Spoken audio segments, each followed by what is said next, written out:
Okay. Hi, everyone. Welcome to another episode of the Mindgasms podcast. Gonna talk today again with Shane Kennedy about those Grievance studies hoax papers, and Dusty's joining the conversation too. So it'll be great to add the woke centrist perception on this whole thing. So yeah, why don't you guys just introduce yourselves for those people who don't know you, and then we can go from there. Okay, well, first, Shane? yeah, I'll go first. Okay, well, I did a commerce degree, so I don't have a lot of formal training in some of these things, but I was a big Wikipedia and book nerd. I'm a big epistemology nerd, and I'm pretty obsessed with how we come to know what we know. So that's kind of the paradigm I always approach, what I'm exposed to in. Me too. So when you start talking about whether it's grievance study, postmodernism, what values or principles drive your stuff, it's like how you balance a mix of like faith, intuition, rationality, evidence, necessary shortcuts based on you being a finite being. Those are the questions that really drive the way I look at the world. And I think that's a relatively decent job of setting the stage for who's the man behind the beard. So awesome. All right. Well, I am the woke centrist. I am skeptical of many things. I don't consider myself a postmodernist. Me neither. But I find some of their views interesting. I'm more of a big picture guy. I don't like to get bogged down on the extremely minute details of things. Sometimes those things are important, but the big picture is so large that it's very difficult to even comprehend what makes that picture. And I think that's probably an important thing about. I think the most important thing about myself is that I'm very comfortable with being uncertain about a lot of things. Me too. I'm an assertion Nazi. Yeah, I'm very comfortable being in that place, and I think questioning things is healthy, and everybody should do it at least. I'm critical of things that I like. Yeah, I still like them though, but hey, I can be critical of it as well. That's good. Yeah. Well, I think life in a lot of ways also ends up being a bit like fighting a lion, where the questions or the critiques of mind frames, more than we might realize in day-to-day life, is necessitated by action, because there's a lion, there's a decision that you're going to have to make. And I find myself, I tend to want to balance things. Like I have a website I own that I never did anything with called New Center. And I definitely find myself, I always want to push things back towards the middle. So if I talk to somebody who's religious, I talk more like a liberal. Talking to a conservative, talking to a liberal person, I talk more like a conservative. And it's just always this endless series of balance. But I think I'm a little worried with skeptics nowadays. I'm a little worried that it's like, yeah, it's great to question things, but we also need to actually manifest things. And, we like when America, they have a president who's like, you might want to say that like actually knowing what's a good idea might be really useful, and criticizing might be something that is kind of losing its cachet, in the sense that there seems to be a lot of issues that require more answers and less questions, as a general big picture kind of statement. So that's your religion talking. Well, I've just always been that way. I think that's why I ended up at a religious place. It's my personality type just kind of manifesting itself out and going where it's going to go, in a heightened sense of, so there's kind of a sort of inevitability about what I'm going to be saying in the future, just based on my temperament. So I know what you mean. And like what you were saying about sort of arguing with one side and then arguing with the other side, depending on who you're talking to. I think that's something that all three of us share in common. Like yesterday, or I think it was yesterday. Yeah, like I was talking to people about our first conversation about this, Shane, and with some people I was arguing against Jordan Peterson, and with other people I was arguing in support of Jordan Peterson. It definitely goes on. It definitely goes on both sides. Yeah. Except I would never argue against Jordan Peterson. That's just of course, because he's your prophet. Yeah. He's my prophet. Yeah. Yeah. Okay. The best way, I think, to find out if you are sticking true to that mantra is, well, for me, it was to go ahead and in the mixed martial arts community, and I asked everybody what my political position, like where do I fall on the political spectrum, right? And it was all over the place. People were guessing that I was on the right. People were guessing that I was on the far left. Some people thought I was a libertarian. Who thought you were on the far left? I don't know. One person voted me on the far left. Oh, okay. 2 people voted me on the left. Most of the people voted me leaning left or right, but that is the true mark of having a questionable political position. Where that's where I like to be. I like to keep people guessing so they can't use talking points against me. Yeah, I try to do that too. Didn't on that poll, wasn't the most the answer that the most people gave, that it depends on the issue for you? Yeah, that's what the answer most people gave when they were trying to assess where I was on the political spectrum. I think that's a pretty good way to be. Like sometimes people accuse me of being conservative or something, and then I'll say like, point me to things I've said in support of conservatives, and I don't like, you can find things where I support conservative sides of arguments, certainly, but I don't like on mixed mental arts, for example.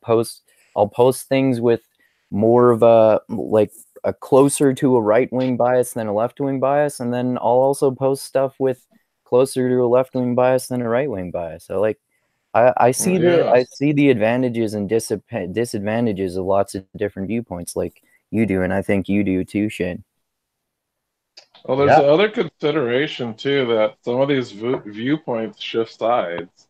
So one issue may be conservative 10 years ago is now a liberal issue, and vice versa. Yeah.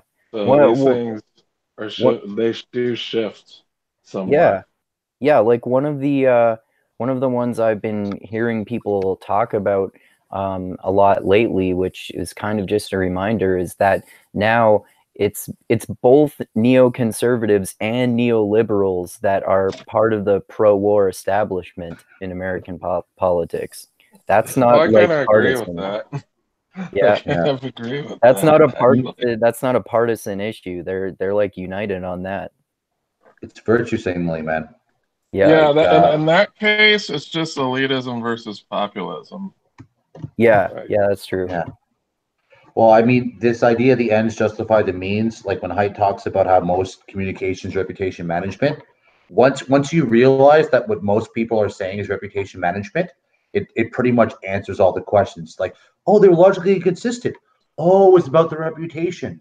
Oh, they switched their point of view. Oh, it was always about reputation management. Once you it just kind of just answer it in an Occam razor sense. It's just the easiest way to explain all those things that never made sense about duplicity or about the way people approach issues or the lack of intellectual honesty. When you realize that most people they're not in the truth game. Truth is only a means to an end to them, and as a religious person, it's like, I mean, there's only 2 other things that could possibly displace truth as the highest ideal, right? But they're more or less different versions of the same thing. I mean, it's either truth, love, or God, and then God is love and truth manifest. So it's kind of all the same stuff. So everyone does that though, right? We all have confirmation bias, and it feels so good to see people talking about things and reminding us of how right we are about everything. And it's so much more difficult to look at the other side and have people disagree with us. Well, I think in what Shane means in this example, like, for instance, think of how Hillary got super left-wing and left in the last election. She was trying to, quote unquote, manage her reputation amongst, the younger Bernie voters. She's trying to get them on her side. And, the same thing goes with McCain. I don't know if it's bullshit or not, because I read McCain's last book, and he's saying how he had to go like hard right wing to win some votes. So, at least he was being honest about that. He says, yeah, I had to do some stupid, like, really hard right wing stuff just to get a certain sect of voters to vote for me. It totally is that. It totally is that way with like actual politicians. I think most, like you were saying, Shane, with it's mostly just like virtue signaling and trying to maintain your reputation and catering to particular sets of the population, like you were saying, Dusty. Yeah. And sorry, go ahead.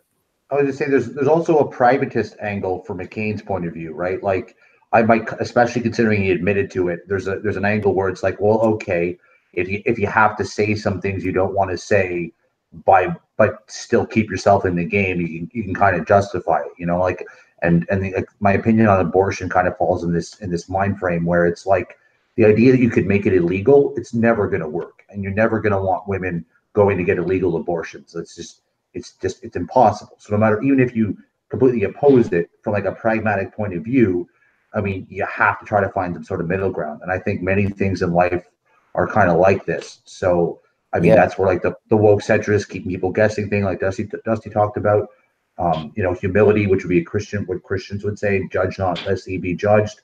I mean, there's many different ways of expressing the same idea, but so I'm just saying sometimes virtue signaling is just being pragmatic, and fair enough, give a pass to that, because we all have to do that. That's a good point. Yeah. And like in terms of abortion too, like, I think we probably have a similar perspective on that, because I think that no one has the right to tell a woman what to do with her body in terms of abortion, but then there should be legal access to them too, even if you're someone who's opposed to abortion, because there can be like late-term complications with pregnancy where something like the umbilical cord gets wrapped around the baby's neck and maybe they're going to die, and you literally have to get an abortion. Or maybe there are cases where you have to choose between the life of the child and the life of the mother, and it's only the mother and the father, if there is one, it's only their right to make that decision, in my opinion. It's almost like if you have a rule-based system, you need a messiah to come along and tell you it's all about following the spirit of the rules, and that's actually what's important, and always is going to be ambiguous. And he'll probably talk to you in parables, and I mean, you can make that argument, I guess, right? If you wanted to walk on water and stuff too. Yeah, I mean, because you got to drive home the fact that you are, literally the Son of God, right? That would help with with the buy-in you would get from the crowd. Yeah. So, yeah. We should get into we haven't gotten into the actual Grievance studies hoax papers yet. So I kind of explained them. I kind of explained them when you and I talked last time about them, Shane. So why don't you guys explain your like base perceptions on them? I know you did a little bit last time, Shane, but I obviously haven't heard your thoughts on that, Dusty. Well, my perspective, really, I think John Haidt really did a good job of covering that as the problem of not having enough disconfirmation bias. So what happens when there's not enough people to disconfirm science, then we get wacky science, because because that's why it's getting more ridiculous. It's just the departments that these studies come from, or these papers, have no person outside of the ideology that's disconfirming Yeah. the studies. Yeah, it's like, So no, it totally makes sense to publish a paper about transgender dogs. It totally makes sense to paraphrase Hitler and replace the word Jew with men. Totally. Well, but I mean, I think isn't the whole reason they're called studies is because is there even a pretense there that they're claiming they're doing science? Because that's not the perception I got. Like one of the things that part of how I became an epistemology nerd is I was doing my master's, and I mean a lot of great people there, but I all of a sudden realized that these papers they were getting me to read didn't really prove anything. Nominally we were studying causality because that's what science is interested in. But I saw a lot of paper mill kind of, okay, so if I'm studying 5 variables that are topically relevant and I connect it to outcomes that are topically relevant, and then I do a study, it doesn't really matter if I actually prove anything. I've ticked the boxes. I'm going to get published. That's what I'm into the game with. And I was talking to my qualitative research professor, and I'm just like, okay, so you've given me these 6 qualitative research methods. I've looked into them. I don't really see how these get brought down to explaining causality. I'm not, I can't do busy work. So I'm like, I'm trying to develop my qualitative research project, and I'm like, this isn't going to go anywhere. Or if it is, it's going to be like a 5-year venture. Why would I do like a make work 6-month version? And so I'm like, okay, so how are we going to get to causality with this method? And she's like, oh, Shane, no, you don't understand. Causality is really hard to prove. You shouldn't even try to do that. And I'm like, wait, if we're not trying to prove, then what are we even doing? like it's cloud shoveling. Like if we're not trying to prove causality, what's going on? So to bring it full circle, I'd like to hear both your thoughts on this. It's like, do you really believe that these disciplines they like is there any sincere desire to do science there? Because I have a very hard time believing that's what's going on. Well, Because if do you mean like Height is a social scientist. Like he's in the field. yeah, You know, do there's you mean definitely legit people do you mean well, that like work in the field. do you mean like social science in general, or particularly like the whiteness grievance, studies or something like that? everything that ends in the term studies, I would argue Okay. that every discipline that ends in the term studies, you're not doing science. The idea that you're doing humanities is a bit of a stretch because it's not really art. Like you're trying to prove things. So like you're in this awesome gray zone where you don't want to be held to the standards of science, but you still want the legitimacy of saying you're proving things, and you're not doing it in an artistic interpretive sense. You're literally trying to develop claims, right? And what's the I mean, and as you listen to that Jordan Peterson video where he's talking with the 3 people who did it, and they're trying to actually understand, like hearing people have to look into intersectionality and really get it and really get some of these disciplines and actually like hop in that mind frame and try to talk in their language as if there was any attempt to have it make sense, but then they're smart enough to try to make it make sense. uh it's just kind of like it's like listening to a mad person and trying to like break down exactly why they're insane. It's like you can do that, but I mean, it's like I don't know. It's instead of building a car, it's like trying to understand. I don't know. It just seems so silly. So yeah. So I'll throw it back to you again. It's like, do you think these people, not the social scientists, because Haidt's scientific to the nth degree, he'll never say anything if he can't back it up empirically, or he'll say he can't. So he's very clean in this regard. But I mean, I don't see I actually see them saying the opposite, that they're intentionally saying they're not doing science. Yeah, Um, like if we're talking The about those studies, particular types of people, like whiteness studies, or like I don't know, like not racial studies, but those sorts of things, they seem to be like they seem to be just trying to prove their ideological perspective. yeah, it's the kind of activism science that Haidt talks about, where that's their Yeah. primary goal. Like when What I what do you think about that, Dusty? well, it's the difference between playing the truth game and the the war game, and they're not really there to play a truth game. They're just trying to win an ideological battle. Yeah, It's exactly. it's not really has anything to do with science, which is why nobody calls it whiteness science. Yeah. Yeah, Stephen Molyneux might practice whiteness science. Yeah, he might. Yeah. Oh, Yeah. well, it's so funny because like I have a liberal friend, and I basically the APA guidelines, psychological guidelines for which basically was a toxic masculinity ideological manifesto. And it's funny that it came out of the same week as more or less as the Gillette ad. But when I asked him about it, and I'm like, "This is so horrible," he basically, I'm like, "Is there a counterpoint here?" And he pointed me to a meta study of I tried to define toxic masculinity, did a meta study of all sorts of papers, and was trying to show there was some relationship between this meme that men not talking about their feelings is somehow the main issue. That's why you can keep hammering the toxic masculinity thing. And I'm like, well, I know this is BS, but I had to read the paper. So I'm reading the paper. I'm looking at the article where the guy's interviewed about his paper. And at the very end of the article, he says, now, see, but the most important thing to take away from my paper is the fact that once you realize this conclusion, the social justice intersectional solutions become just the obvious way to go about dealing with this. And I'm like, so that's what the point of the paper was. And you say, and the funny thing about it is people, Peterson says, that they tell you what they're doing. It's like you just have to listen to them. They straight up, they can't help themselves. Like I remember I had a woman I was renting a room to, and she was manipulating men because she's pretty and young, and then but she couldn't help but gloat to me about it.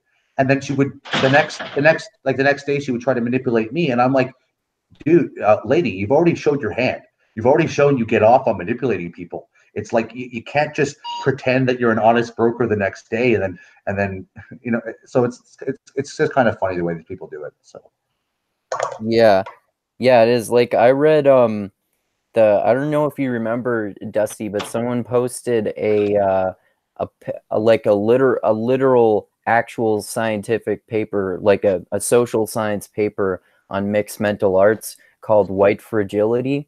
And I read it because I try to question my biases, and it just sounded so ridiculous to me. It's like white people automatically, when they see a black person, they think that they're inferior, and that all white people don't like them, and they kept like grouping all white people into the same category, which I thought was entertaining. It sounds like the way that white people used to group black people. Yeah, it's like the Ta-Nehisi Coates effect, man. Like, yeah, it is. It's infected a lot of people. Yeah, it has. Whether it makes sense or not, people like really passionate arguments instead of factual ones. There are people who get motivated that way, but that's the problem. The country is an emotional country right now, and people don't really care whether or not something's true or not. They just care about whether it makes them angry. Yeah, exactly. Well, that was funny because on this little Facebook pushback I did against the Gillette ad, like clockwork, somebody says, actually, Shane, the reason you're offended is not because you think that men are being disparaged, not because you think bad ideas are being advanced, not for any of the reasons you say. What really bugs you is that you think you're going to lose your ability to be a toxic man. And I'm just like, actually, nobody ever loses that ability. If that ability exists, you do not lose that ability. It's like saying losing your ability to be happy. It's like, okay, that kind of doesn't make sense, but yeah, okay. I just don't like this because it's taking away your power, bro. It's just so silly because I was raised with that kind of feminist mindset, so I've been like deferential to women, especially in relationships, to a point where it doesn't serve them, and they even recognize it. It doesn't serve me, it doesn't serve anyone. So it's just like this supreme irony where it's like, I can go my whole life trying to bend over backwards to women, because I think women are the best thing that exists on the planet by far. But the moment I try to say, actually, let's be encouraging to men, or like try to put forward an actual coherent idea, not just, get our hate boner on,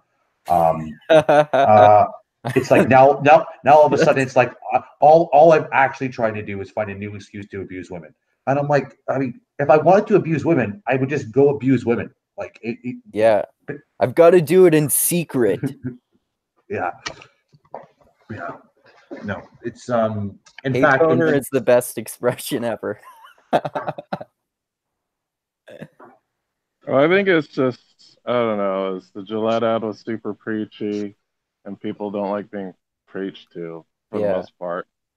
Well, yeah, like, people don't like being, some people like being preached to because some people seek that out, but nobody likes it involuntarily. Like, yeah, well, that's why like when I finally just like, I wanted to avoid this Gillette ad thing all together because I thought it was just this week's newest outrage, and then there'll be a new one next week. But so I watched the ad anyway because I figured it's only like 2 minutes long.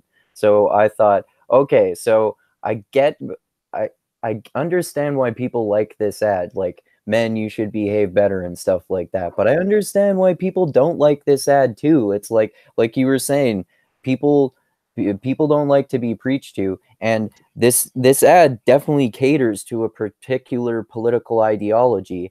And I agree with many aspects of this political ideology, but I understand why other people would not like this ad if they don't share that political ideology. And assuming that you should just cater to this one political ideology, and as if you don't know that other people do not share this political ideology and other people disagree with it, that just seems like reckless and not like a good business practice.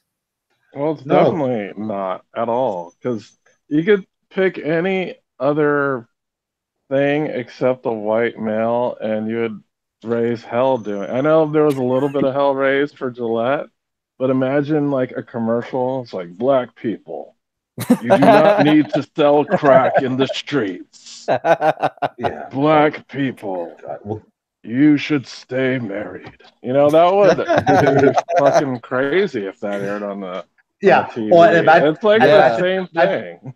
Yeah, exactly. Imagine the shot of the white person with the ring on his finger stopping the black guy, going, "Yo, man, you married." Puts his ring in front of the guy's face. Don't go pick up that chick. Like, people would never stop yelling. Like, it would just, they would be like burning things in the street. Yeah. No, it's no. I mean, I said to my friend from BC, who's like, there's this class of like feminists who thinks that feminism is still first or second wave, and the word salvageable, and they don't ignore the fact that the modern version is, and they even slip into it themselves, turns into like this man-hating or bigoted ideology. But anyways, I was saying to her, I'm like, look, if this ad came out 20 years ago, I'd be totally fine with it. I would have just watched it and be like, yep, you're calling on a problem. It's totally great. But because they use this term toxic masculinity, which is part of the idea web of intersectionality, which is part of the idea web of communism, the communism is part of the idea web of I can kill people if they disagree with me. So it's like, yeah, fair enough, you're 3 or 4 layers removed, but you're literally advocating murder because you're supporting idea sets that are based upon hate. And those idea sets only go to one location. Do you think that commercial specifically is advocating for that though? It's a direct support. It's a direct supportation of murder. Absolutely. I disagree with that. Yeah, to me, that argument is the same argument as calling somebody alt-right adjacent. It's just not a good argument. I agree. That's like guilt by association. No, it's not. But because the reason it isn't is if how does this work? It's like with Christianity. If you assault Christianity, you have to have an explanation for the Crusades or the witch burnings.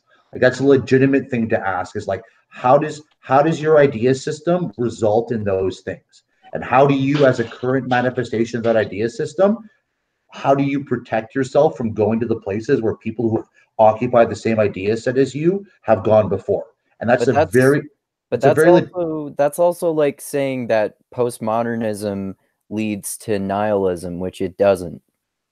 well, except for the fact that you have people who read postmodernism, identify as postmodernisms, and then use postmodern ideas to literally go to nihilism and say, I went to nihilism because my postmodern deconstructionism made me lose Yeah, meaning. but I've learned about postmodernism, and Dusty's learned about postmodernism, and Polish Christian Bale has learned about postmodernism, and Isaiah Gooley has learned about postmodernism, and Thaddeus Russell has learned about postmodernism, and Connor Habib has learned about postmodernism, and countless other people have, and they have not become nihilists because of it. Well, I mean, that's the role of interpretation. I mean, if you're able to have nuance and a balanced point of view, I mean, you can play with whatever fire you want to play with, right? Like, some people, like if you're in a justified war, some people can do the killing and they come home fine, and fair enough. So then but then some people do the killing, and even though it was justified, their friend got attacked, they're going to have PTSD. So I mean, it's one of those balancing acts where you look at an idea set and you're just like, okay, fair enough. It corrupts some people. Some people can use it constructively. Um, and then it becomes a matter of, well, how do you actually know on balance if this idea set is more constructive or non-constructive? And it's not black or white. There's a lot of nuance about it. But I mean, to bring it full circle to what I was talking about is toxic masculinity is part of the oppressor oppressed narrative, and Yeah, that you and when you start playing the oppressive oppressed narrative, which is very quickly turns into resentment. Okay, it's like the Yoda. Anger leads to fear, fear leads to hatred, hatred leads to this, and then you're on the dark side, right? So just because you feel the first one doesn't mean you're going to go all the way to the dark side, and fair enough, so you can't write things off. But to pretend that, especially given the amount of hatred in the US right now, to pretend that if you start playing with the really polarized versions of these ideas that are obviously in ideological boxes, and somehow you're going to be morally clean by just dabbling in it a little bit, I don't know if that flies. I really don't. Given how well, toxic. well, you can yeah, I totally understand what you're saying, but I mean, like, you can like you were just talking earlier. Both of us were talking about like reading papers written by these people, and we haven't gotten indoctrinated into it. And like both Dusty and I have read at least one book by Ta-Nehisi Coates just to keep an open mind, and we haven't gotten indoctrinated. I'm not saying everyone should go study this shit, of course. I personally kind of think it's valuable in the sense that you can understand well what the other side is saying, but beyond that, I wouldn't advocate for people like actually being indoctrinated into this kind of thing. Well, I don't know. Any idea led to an extreme could be dangerous. Yeah. Like regardless of what it is, may it be capitalism, communism, or what else. As far as like the oppressor oppressed narrative, like it's not untrue in some respects. Like some people can look at that and say, hey, yeah, there is a certain imbalance, but it depends on how that person takes that imbalance as, an us versus them thing or something that we need to work together with this other Yeah. side thing. That So I reminds think me it's of Jonathan Haidt and Greg Lukianoff in The Coddling of the American Mind. It's like it's the Martin Luther King narrative basically versus the Ta-Nehisi Coates narrative. It's either the common humanity narrative, which Daryl Davis talks about too, or it's the uniting people against the common enemy narrative. Like it's about how you go about achieving your goals. Yeah, because someone could still view this, this dichotomy of oppressors and oppressed, but it depends on what action they take to alleviate that problem. Like some people yell in the streets and call people, call out their white privilege and say stuff like toxic masculinity, but there's other people that are like, hey, let's talk to the other side and see if we can come with some solution together instead of demonizing them and making them feel bad or guilty.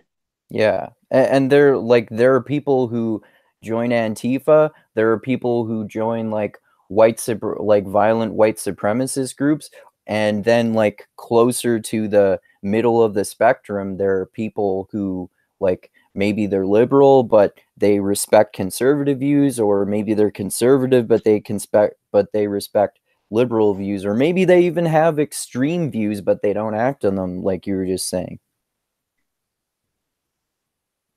Yeah, I just think personally, like the further you get from the middle, I'm not saying it's a bad thing because we do need these people.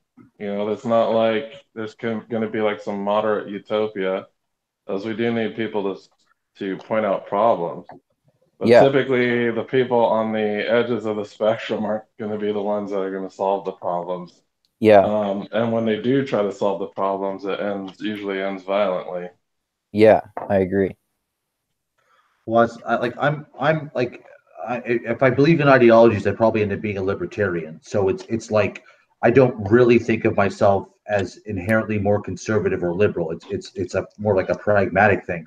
But when I'm talking to people who are going to try to demonize me as this right wing person or conservative person, and I'm having to quote Martin Luther King at them and have them disagree with it by their actions, I'm just like, what crazy world where I'm the conservative telling you to be more like Martin Luther King, and then somehow you're the progressive.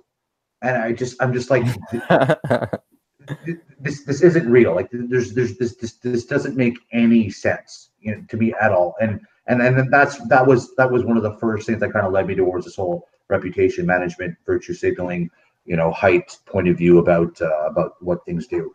Just seeing that, because it was only when I realized that it actually started, my anxiety started going down, because I actually had a paradigm to understand what I was seeing. So. Oh, you had anxiety about it? Oh yeah, man. This like I had to get off Twitter, man. Like sometimes when I would argue with atheists or the Facebook thing, it's like I'm upset about it for 2 or 3 days afterwards. Wow. Yeah, I'm just drained. Like I just wake up the next morning and I know I'm right, but I was like rude, because I'm really low in politeness, very high in compassion. So it's like I just say what I think, and then I have Right. like the next 2 to 3 days to feel bad about it, right? Yeah. So I think we've probably all gotten into our fair share of unnecessary arguments. I did that earlier this week, so that definitely happened. I know there was something happening on that safe space, but I don't participate there because it's just a troll haven. But I saw that you got called out in the post, so I was like, Jesus Christ. Yeah, this person who I won't name because I don't want to disparage them publicly has no fucking idea whatsoever what they're talking about when they're talking about my political views, and they're so fucking arrogant that they can't see past their own blind spots created by their arrogance. That, or they're just trolls trying to get at you. Like, there's not always some type of, sometimes it's just people trying to get at you, and that's totally fine. Like, if they want to do that's what they want to do. Because in the case that happened to you, the two people that were going at you are basically quite trollish. Like, Okay. I don't think they're doing it personally. They might be, but I doubt it. But I think they're just trying to get a rise out of you. I just assume that because one of them often yells angrily when they disagree with anyone and are condescending, and the other one blocked me because I didn't share their political ideology. But they could just be trolling me because they know that I don't take their bullshit, but whatever. I don't know. I don't get mad at people because I know there are a couple people that just kind of spaz out when I'm arguing with them online because I lack conviction, quote unquote. Yeah, people really don't like that in me either. Like, you don't hate this person? How could you not hate this person? Like that's one thing with Jordan Peterson too. Like Jordan Peterson is this terrible guy. I'm like, no, I don't think he's a terrible person. I think he has good intentions, and I think he has some good ideas. I just think he's not right about everything because no one's right about everything, and I think he gets some things pretty wrong. But that's like the way I think about almost everyone. Some people don't, though, and Yeah. you'll see that. There's people that, I guess this happens in MMA, where like, oh, Bernie 2020 or AOC 2020. It's like, Jesus Christ. What It's was like, the way that you described AOC to me on one of the mixed mental arts chats recently, Dusty? She's like a dumb version of Bernie or something like that. pretty much like, well, of course, she's a political newbie. She doesn't know how to navigate the landscape. She's making a bunch of gaffes,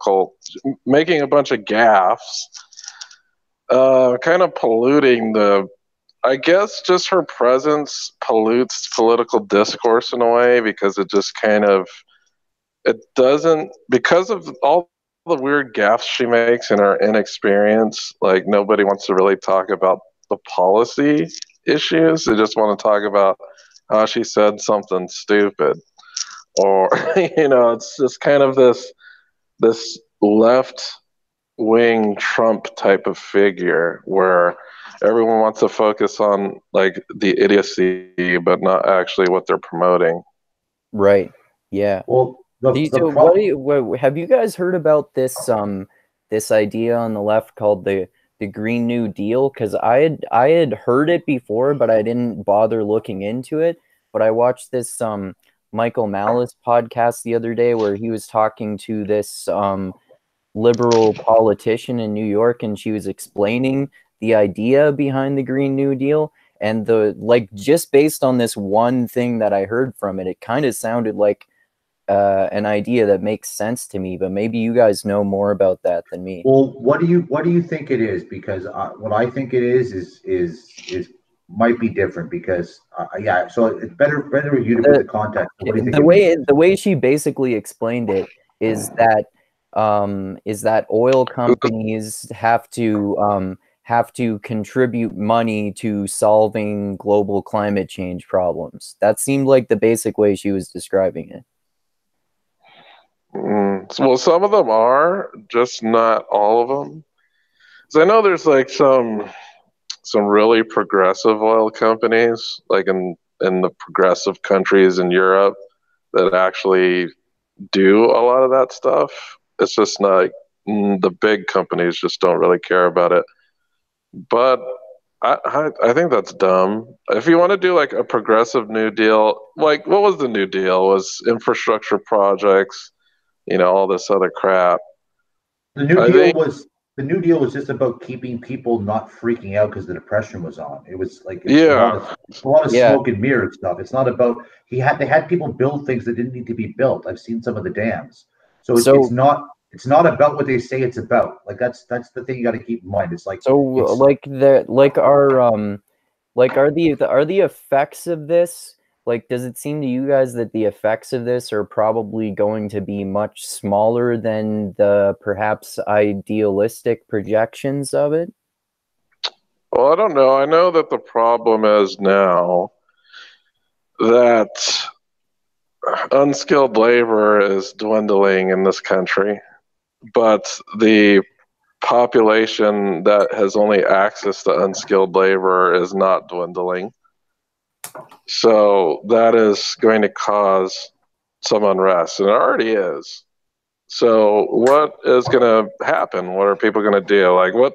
I guess the New Deal was kind of about getting people to work, getting people fears assuaged. I guess in this case, they want to do it through some green energy infrastructure projects. Like, I don't know. Maybe it might work. Maybe not. Just have to see. I really can't say whether it would work or not. But the thing about economics is that the situation and the application of what you have to do always changes. So there's no one plan that's going to work all the time. You can't always tax people high. You can't always give people like corporations big subsidies. Those things are very hard to take away once you give it to them. Yeah. So they just got to figure out how to balance that so that it brings more prosperity and not less. And even things like prosperity, those are debatable. So certain people look for different things and what they consider prosperous. I think, did you read that really long millennial article, the millennial burnout article? No, I didn't. The BuzzFeed one. Oh, that's the like recent controversial thing or something like that. Yeah, I guess people are getting mad at me because I thought the lady was entitled, so to speak. And then I was like, man, she sounds so entitled.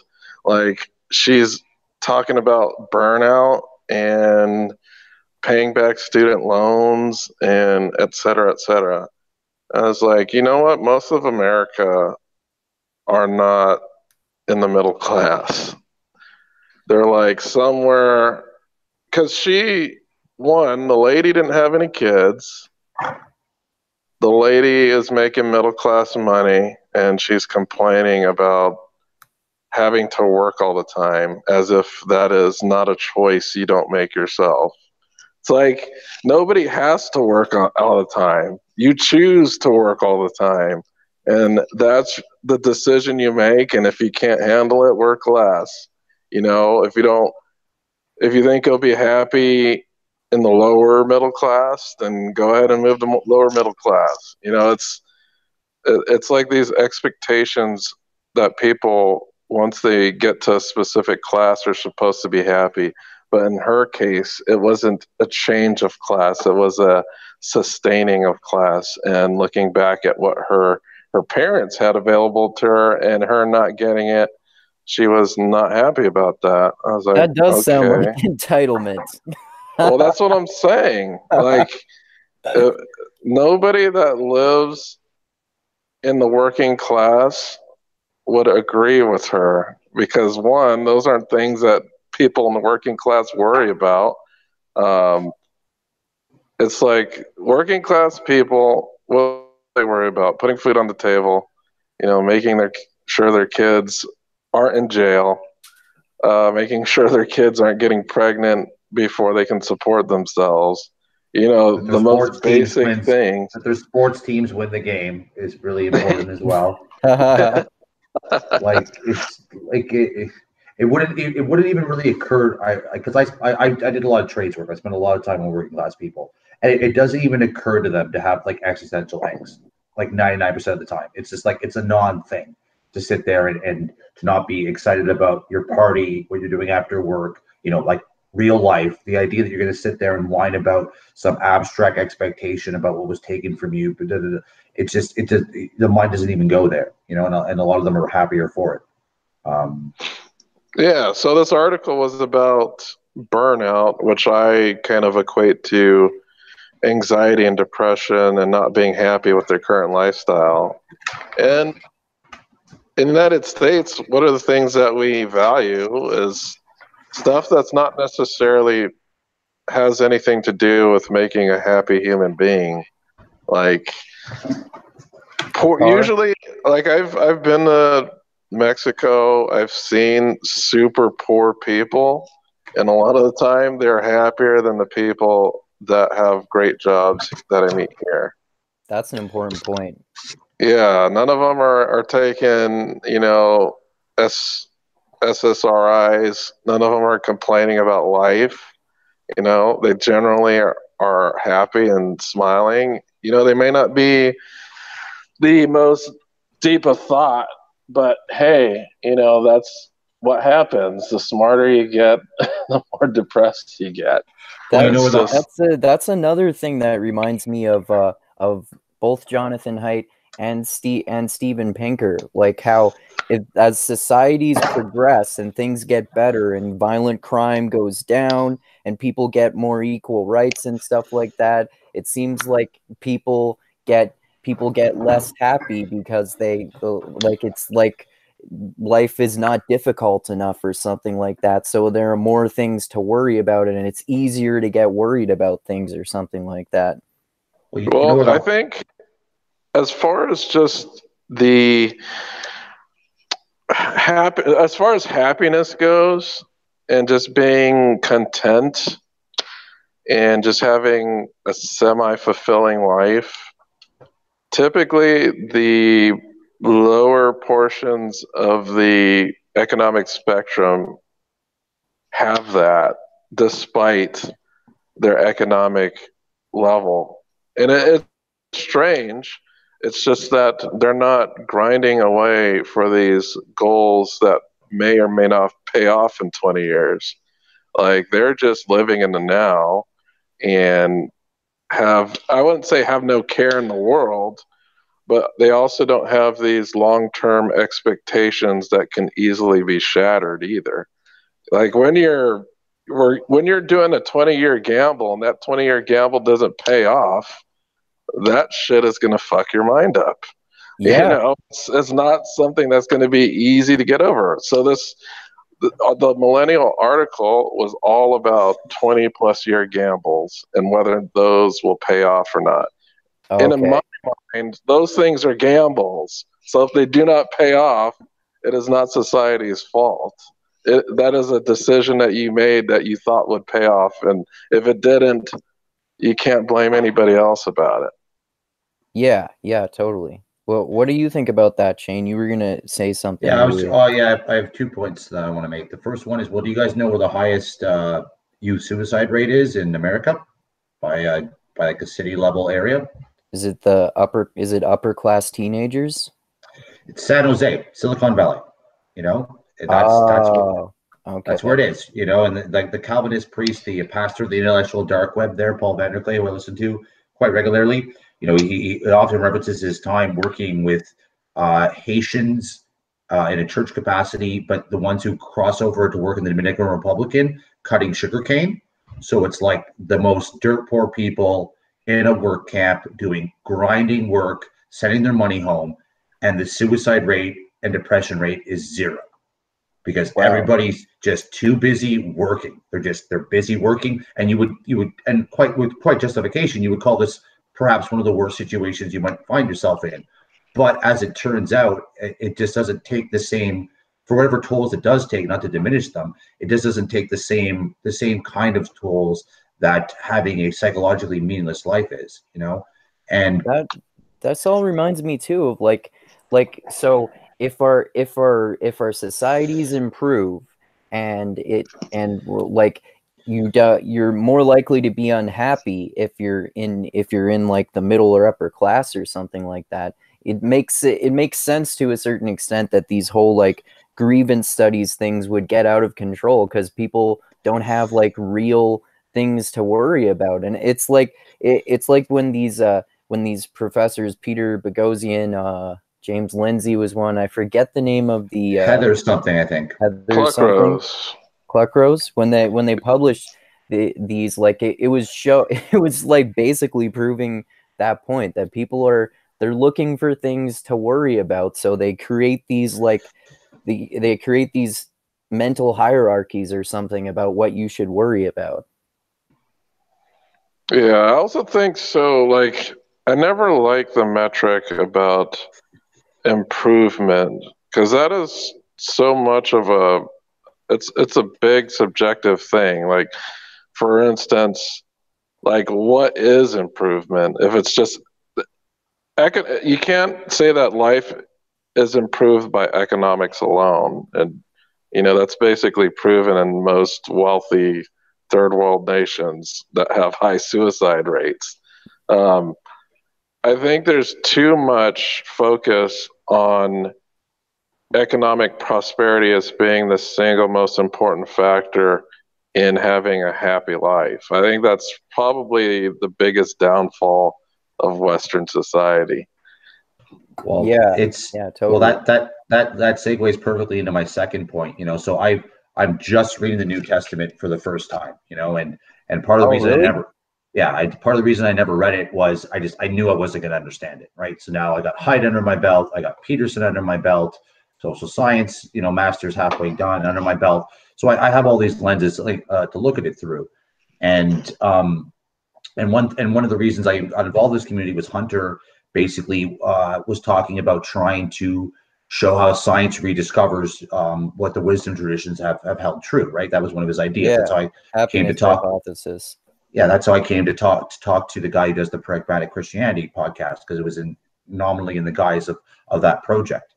And yeah, there you go.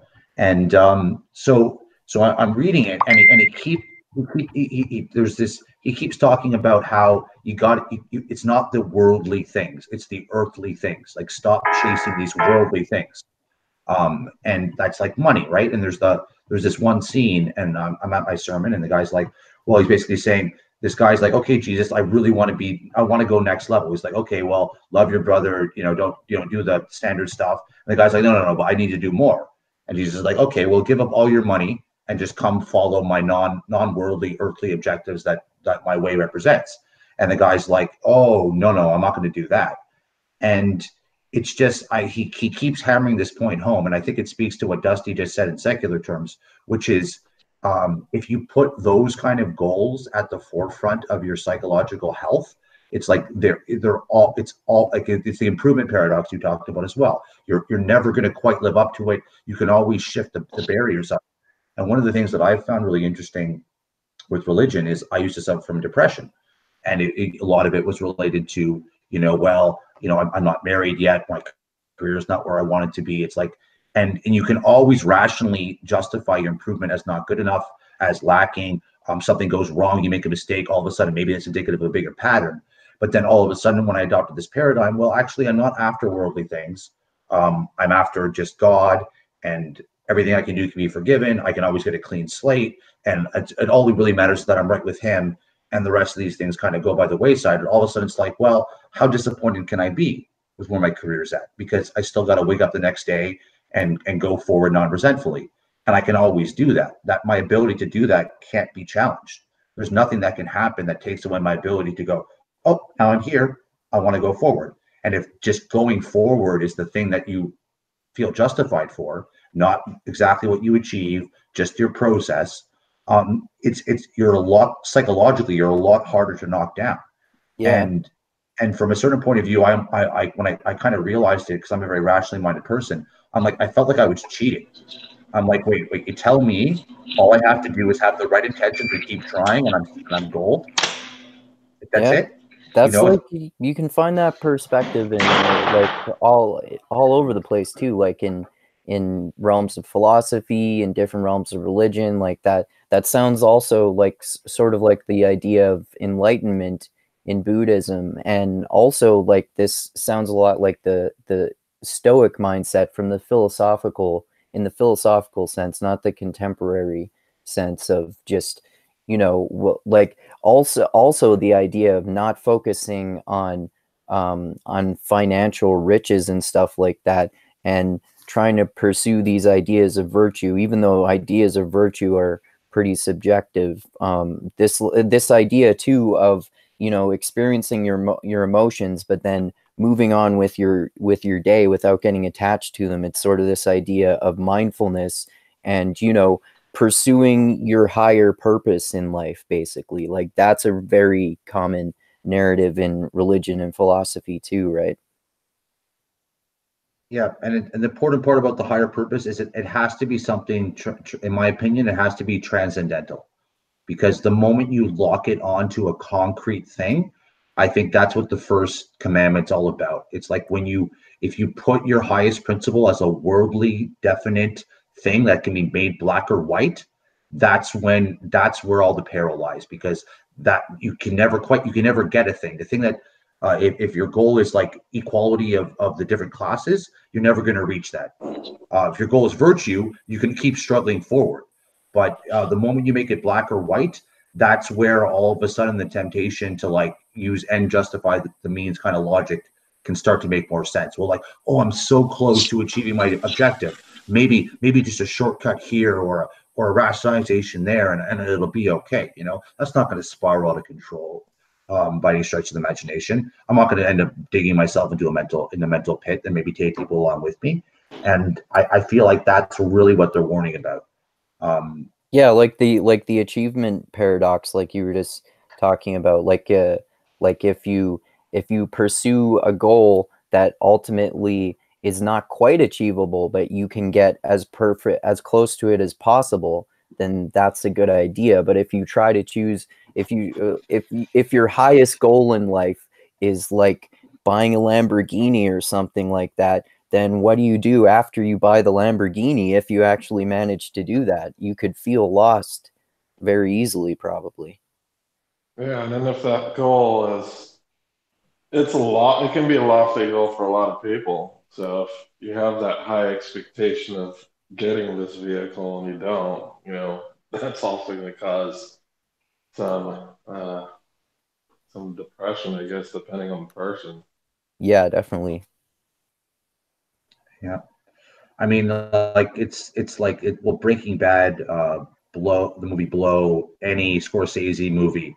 It's like when you go out, like nobody ever quits while they're ahead.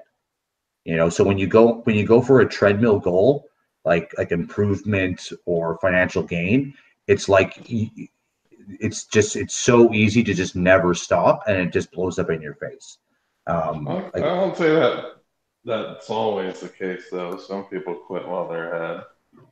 Like I I know would agree. Dave Chappelle did. I have. um, I think it's just people able to evaluate and seeing if what their goals are actually going to make them happy or not. It's just a different evaluation.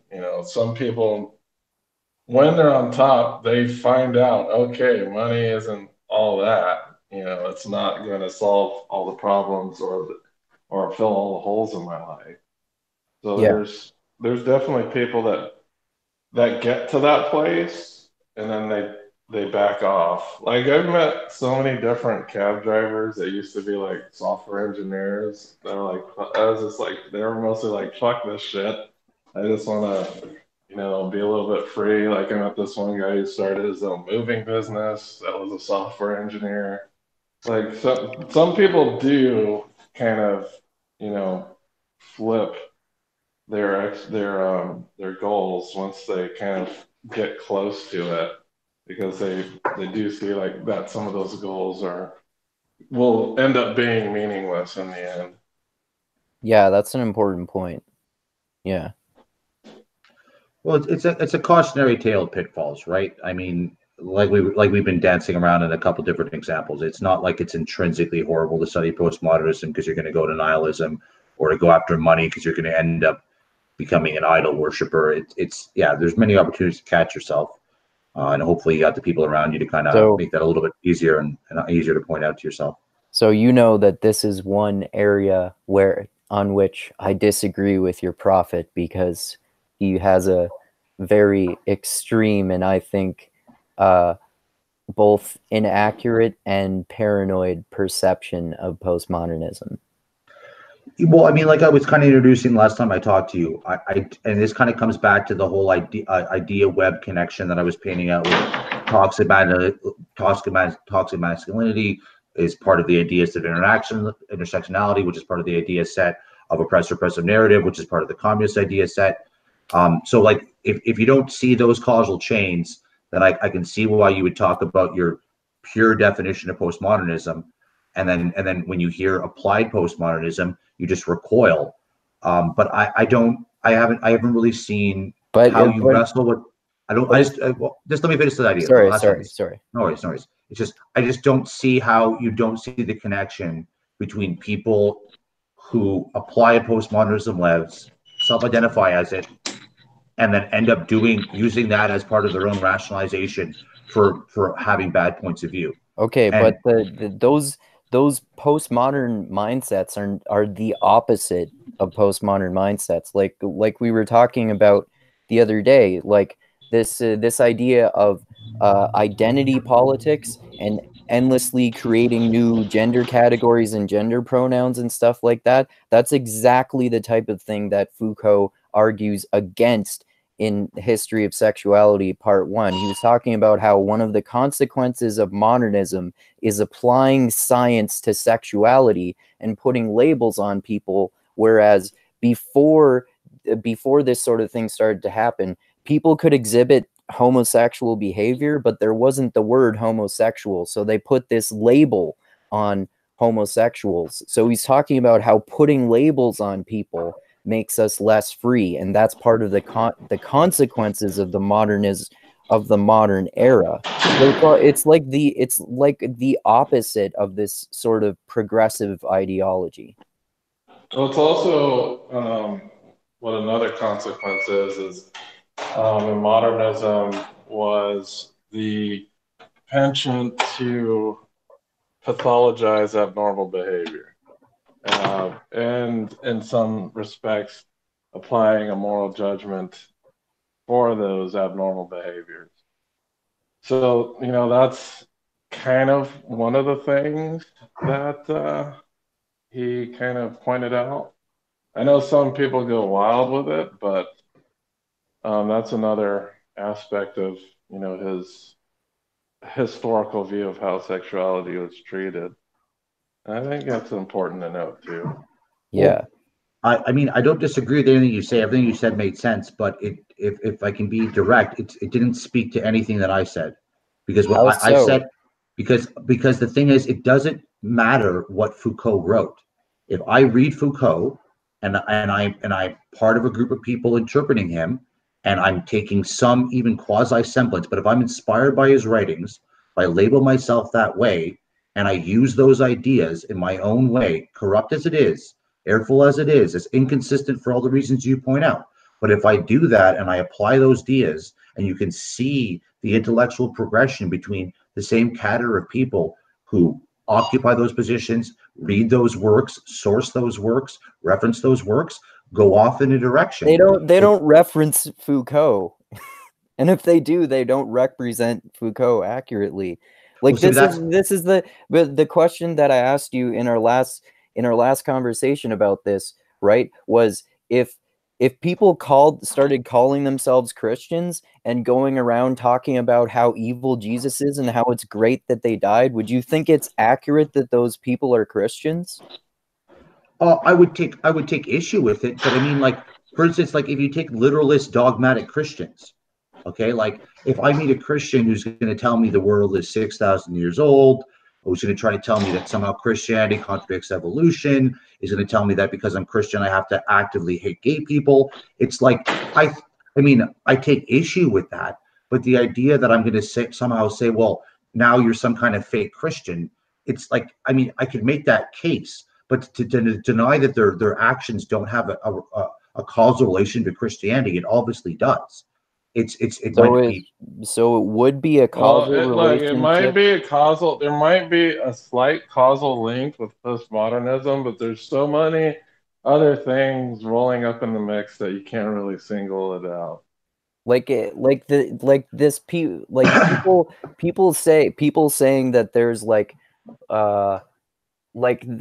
that you can define anything anyway, and then just taking that to justify their like social justice or extreme progressive narrative. To me, that's like exponentially more of a problem with those latter things, like the social justice and extreme leftist radical progressive ideology. Like, you can, if you take like the idea that we can interpret anything in any way, you can take it in the opposite direction too. Like, you can take it in a fucking conservative direction if you want to.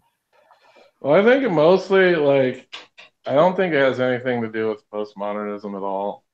Like, all of these dangerous ideologies revolve around extreme certitude. Yeah. Like, the people who think they're the most certain are typically the people who are the most dangerous. Yeah, I agree. That's just what happens. It doesn't really matter what the ideology is. You had Hitler and eugenics. The thing about modernism is it kind of was about this extreme certitude. Yeah. And postmodernism is just the opposite of that. That's why, like, the postmodern sociologist Zygmunt Bauman, who I talked with Tim Keefe about, the way he puts communism is extreme certitude. modernism on steroids. That's the way he put it. Yeah, Heather said the same thing when she talked about how postmodernism was funded. Like that's one of the most glaring contradictions between postmodernism and communism, and the irony of linking the two is that exact thing you're talking about. Yeah, because communists are really fucking certain and authoritarian, and postmodernists are really uncertain and really anti-authoritarian, generally speaking. Well, to me, that's the new divide. Like that's the new left right. I think for this century, it seems to me it's gearing up to be people who are liberals, libertarians, or conservatives in the sense they want to conserve the liberty envisioned in American Constitution. And on the opposite side, you have your ethno-nationalists, your alt-lefters, your authoritarian, your control left, who want to try to be busybodies about things. And it seems like that's the new dividing line between people who want to maintain some sort of autonomy and the people who are so certain they know what's right that the ends justify the means. So they're going to go out and enact it, whether it's through a Green Deal, because, oh, well, this problem is so severe. I'm so certain this problem exists. Ergo, whatever solution I'm proposing must have to be enacted because I have to try to do something. And yeah, and this idea that you have to be an activist about everything. Yeah, it's just arrogance. It's straight up arrogance. It's like I got into politics. Like I was going to the conservative party conventions, and I literally would go to them. I would talk so much my jaw would get sore. I didn't even know that was possible. And then I started looking into like what you would actually have to do, and I'm like, well, what's happening in this political environment here? It's like I don't really know any strong policy things that I'm really sure that I can enact. Everybody who seems to be succeeding is just really good at brown nosing and repping and repeating talking points and working 70 hours a week. It's nothing to do with ideas or achievement per se. It's just like, can you work hard and can you be a team player? And I'm just like, okay, well, I really have no choice here but to go out and try to figure out if I actually have any real capabilities because, what do I even know to say about this topic? Like it's not just because you want to do it doesn't mean you can. And or you even know how to go about it, or you're ready to start. And yeah, totally. So a little humility goes a long way when it comes to a lot of these things. And definitely, and that's one of the reasons why I don't like AOC much. She's not repairing everything.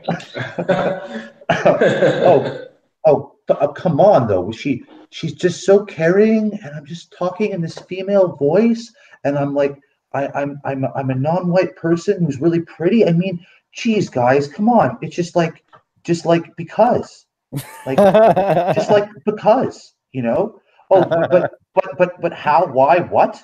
Oh, because,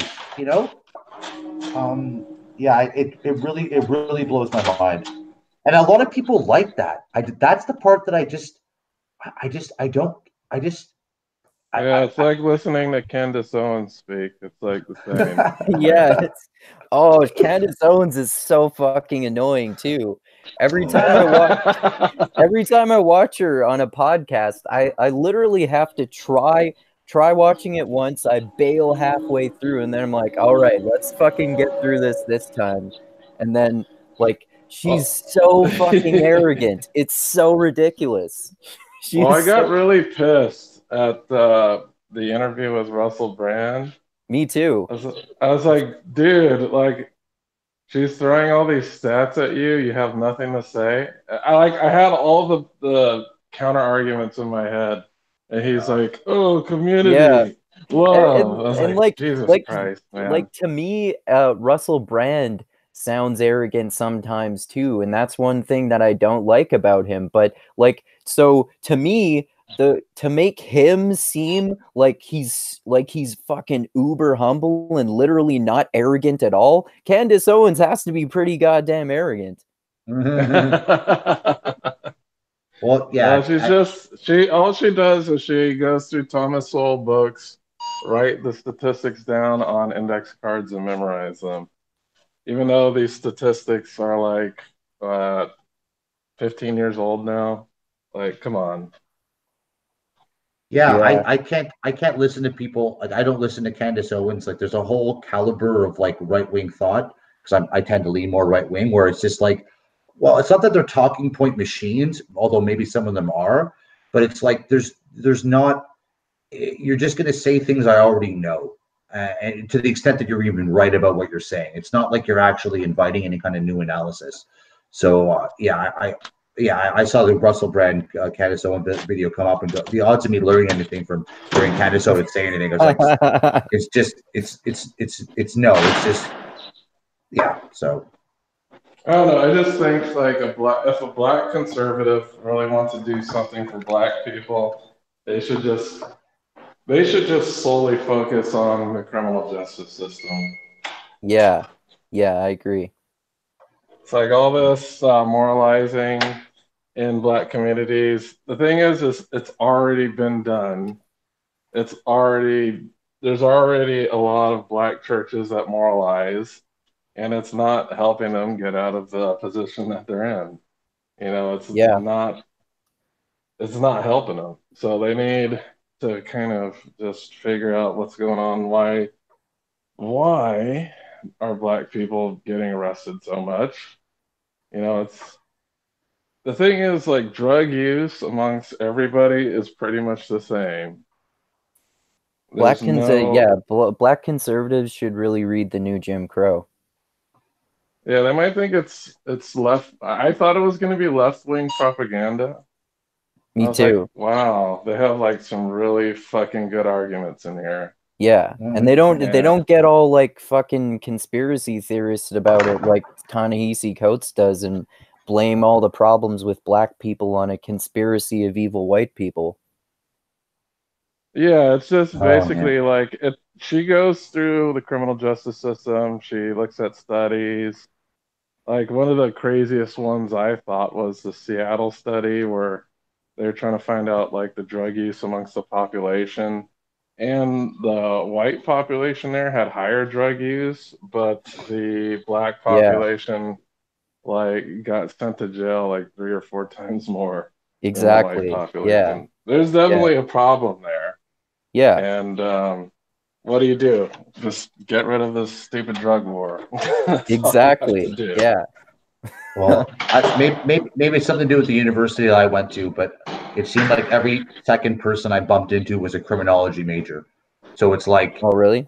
yeah. So I mean, one of my best female friends, actually, my university age girlfriend was a criminology major as well. So it's just like all these problems were just like I got them explained to me in great depth, and I understand exactly how messed up it is. And I mean, like for all Kanye's faults and everything going on with that, like the fact that he was coming out on the criminal justice system, that was I was really hoping he was going to follow up with that. Like I thought if Kanye could come along, and I mean I don't tend to understand the dynamics that well, so forgive me if I misspeak, but I thought if in some weird way this can actually drive points to be made for Trump by doing something in this realm, that would be really sweet. Like if he could Yeah, stay on but that message and just keep giving Trump an ability to score points doing criminal justice reform, because otherwise I just don't see how it's possibly going to come about. Like there's no obvious mechanism that implies this is going to get addressed. I don't see where else the political will is going to come from. it was Yeah, see the I think it only was problem with Trump is that he did engage in law and order rhetoric, which is yeah. not the way to talk about criminal justice reform. It's kind of more of an enforcement measure for the status quo of criminal justice. So I don't know. I don't think he's, I think, Kim Kardashian bringing up some things. I think her going to the Oval Office, that was a good thing. But I think there's not too much focus on, because I don't think it's like for the black community, it's not racism. It's straight up that the system is not being applied equally in that regard. It's not that it's a racist system. Um, Problem with just people in general is they're going to have some type of bias, and and the way that they apply those biases. There's not really much you could do about it. I think the only thing you could do is just strip out the make sentencing completely up to AI. That's pretty much the only thing you could do. And if black people, like, the problem too is that, and conservatives often bring up this point and it makes people mad, but if black people in certain areas, like especially in cities, are more likely to commit crimes because they're more likely to be economically disadvantaged, which isn't their fault. That's not even the argument. Well, I know that's an argument made, but the problem is it's not that they're more likely to commit crimes. They're more likely to be jailed for crimes. Like, everybody commits crimes on the most minute level. Like, most people jaywalk. A lot of people smoke marijuana where it's illegal. A lot of people do illegal and shady things. It's just, where do you focus your enforcement? Like, nobody wants to enforce drug law in the suburbs. Like, what I meant though is that like, if cops profile because they have that idea in their head. Oh, okay. Because they have that opinion, then it's not necessarily racism on their part. That's what I mean. It's not racism. It's just socially constructed. I know people hate that word, but their ideas they're not internal. It's like, these are just how the society influences their thinking. It's just like when, if you remember the book Behave, where they talk about someone's reaction to whether they think they're pulling out a cell phone or a gun. Oh yeah, of course. Like, you don't have cognitive time to think about that, and it's all up to the amygdala to solve that problem for you. Yeah. And you don't think through, but there is some conscious mechanisms going on that do make an evaluation. And there's not much you could do about that. Yeah. So if you have this idea that a white guy isn't going to pull a gun on you, it's likely that if he's going to reach for the cell phone in his pocket, that it's not going to be a big deal. Yeah. It's just that like, what we consume as media paints how we see other people. And unfortunately, if you watch in my town, I live in DC, if you watch the local news, it's just like a bunch of black people shitting each other. So you're expected to think that black people are dangerous in general. Yeah. Well, wait a second though. When I was listening to you guys talk earlier, I do agree that there's like an enforcement issue in that. I mean, obviously, what you count, if you count something more, it's going to show up more in the statistics. So if you enforce crime against certain populations more, you're going to end up finding more of that crime, right? That being said, if I understand the murder rate among the Black American community it's the statistics put it at like 8 to 10 times the non-Black murder rate. So and Chicago, I'm pretty sure, bears this out.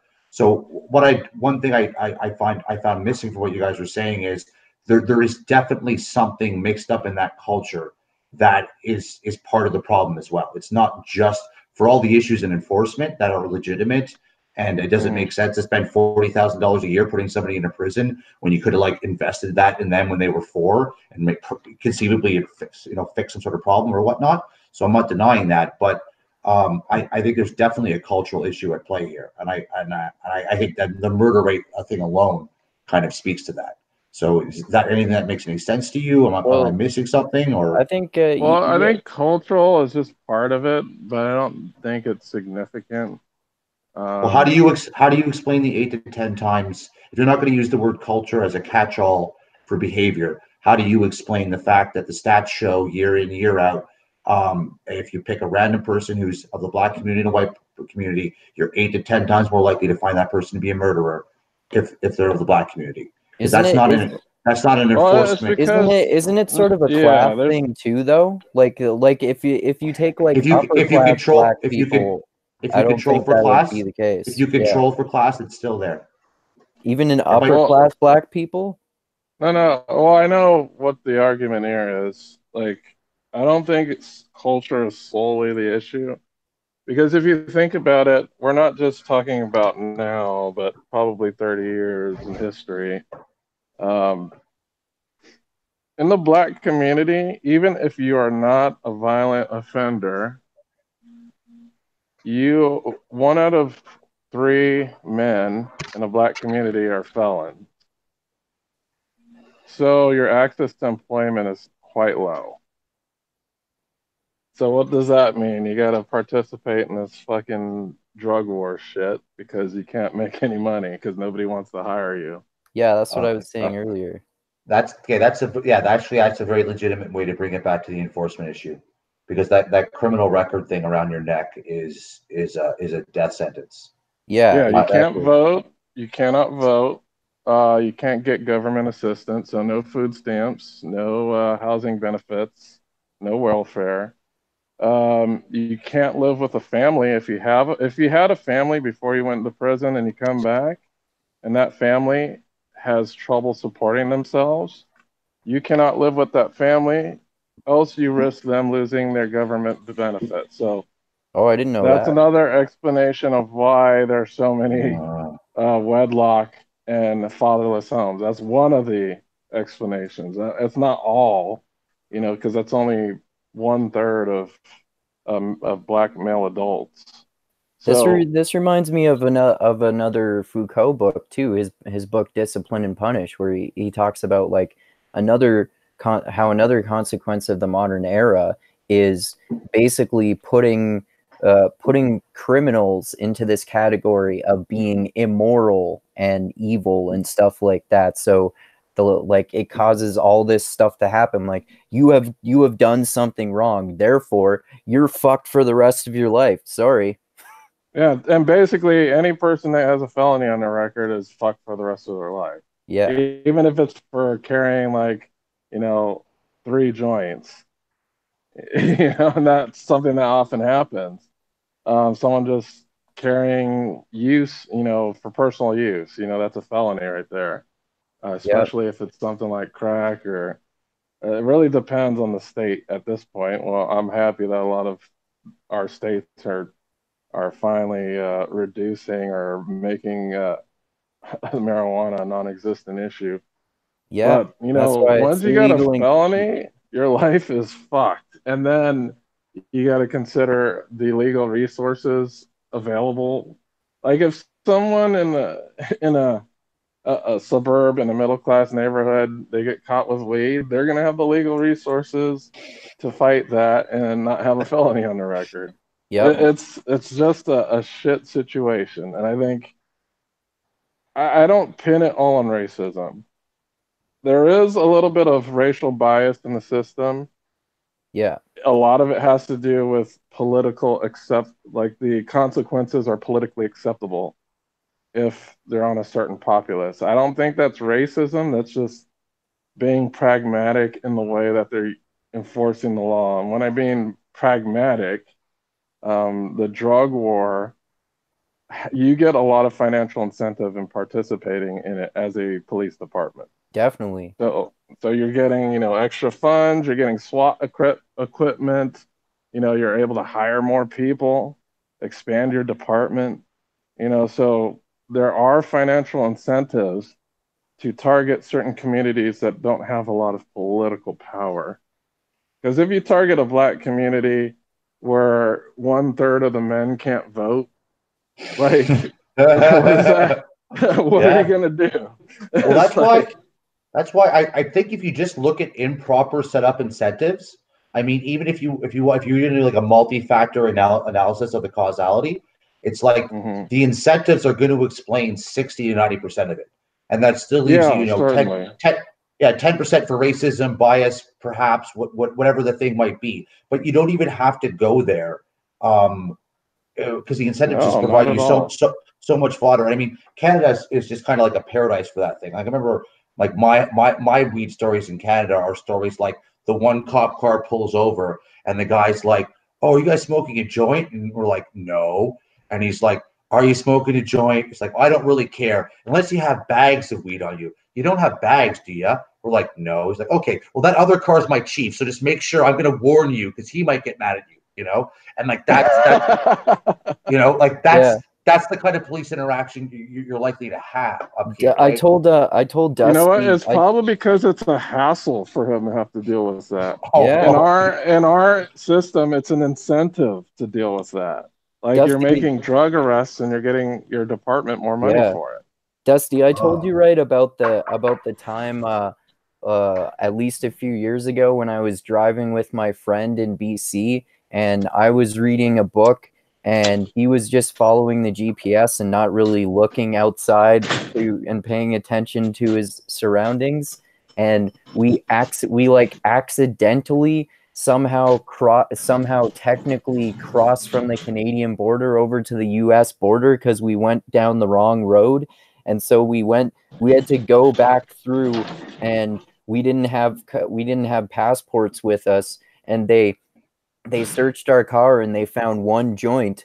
And because we were honest and we told them that we had one joint, they like didn't care, and they said, we can mail this back to you if you want to. Like, no, you can keep it. I watched a YouTube video that was like the best stories from Florida for the year, and I've heard the same story with marijuana in Canada, but the guy goes to the police station and it's like, this person stole my drugs. It's completely unacceptable. Would you like go charge them with a crime for stealing my crack or whatever it is? And it's just, yeah, sometimes people are it's pretty funny with that kind of stuff when you get these situations of the cops offering to mail you back your weed. Yeah, I know that. I think the important thing about that conversation as a whole is to not address it as a racism issue, because the word racism, that just blinds people. It makes them mad. Yeah, I understand that anger, but there's a better way to go about it without pitting groups of people against each other as like, oh, all white people want us in jail, blah, blah, blah, blah, blah. And, there's certainly a better way of going about it. And I really love that book. I know we're going to talk about in detail in like a month, but it's like, I think I was talking to somebody on Mixed Martial Arts and they were using like a bunch of soul talking points. And there are some things that I do agree with soul, like the cultural stuff. A lot of that, is true. Honor culture versus dignity culture and things of that nature. But there's also, that's not the only thing that you need to consider when looking at these issues in Black communities. There's so many different facets that need to be studied. And I think in the case of, the poor Black community, the biggest problem is having a third of your male population as basically non-productive U.S. citizens by law. So it's just kind of, I guess, what the new Jim Crow is about is like, okay, they're not slaves anymore, but they still don't have any rights once you're a felon. You can't vote, you can't participate in much, can't even get a job. Well, one of the narratives I've always liked is that, as a more libertarian-minded person, is you find communities that end up getting, whether it's social programs or legal programs, too much attention draped on them with like activist or well-meaning activities. It kind of always kind of blows up in your face, because once you start putting in really random incentives that are just unyielding, and if something goes wrong, they don't respond the way naturally set up, more marketed, let's say market, even if it's the market of human interaction. Like those environments, they can respond, they can change. If something's negative, people can move away from it because it's like, let's say, socially constructive. But once you start putting legal persistent dynamics into an evolutionary system like that, certain things are going to gravitate towards it, and those knock-on effects are just going to continue. And like the amount of things that they've tried to do proactively in Canada to help the native population, or Indians or indigenous people, whatever the term is nowadays, it's just unmitigated just disaster. Every single time they put, it's just a knock on of unintended consequences, all this well-meaning stuff, but it just seems to never do what it's meant to do, and always just create a dynamic for corruption or negligence or exploitation to be manifest. And so this is what I would have said about the Green Deal if we got into the details. I'm pretty sure you're going to see the exact same phenomenon with that method, where it's like, yeah, legitimate problem, best intentions in the world, but you're just going to gum up the very systems that would deal with it or respond to it by thinking you're going to be able to put something in place that's going to make it better.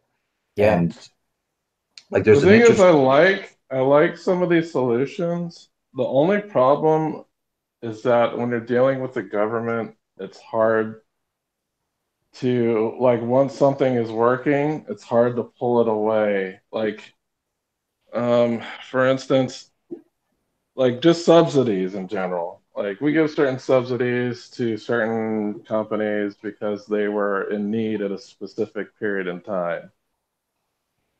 Once these things aren't in need anymore, it's incredibly difficult to pull these subsidies away because people lobby for them. So I like, that's some of the libertarian ideas that I do like, that they do say that, okay, government gets too big, it's difficult to pull these things away. But how do we make a government that has the ability to withstand lobbyists from removing ineffective systems? You got to have Yeah.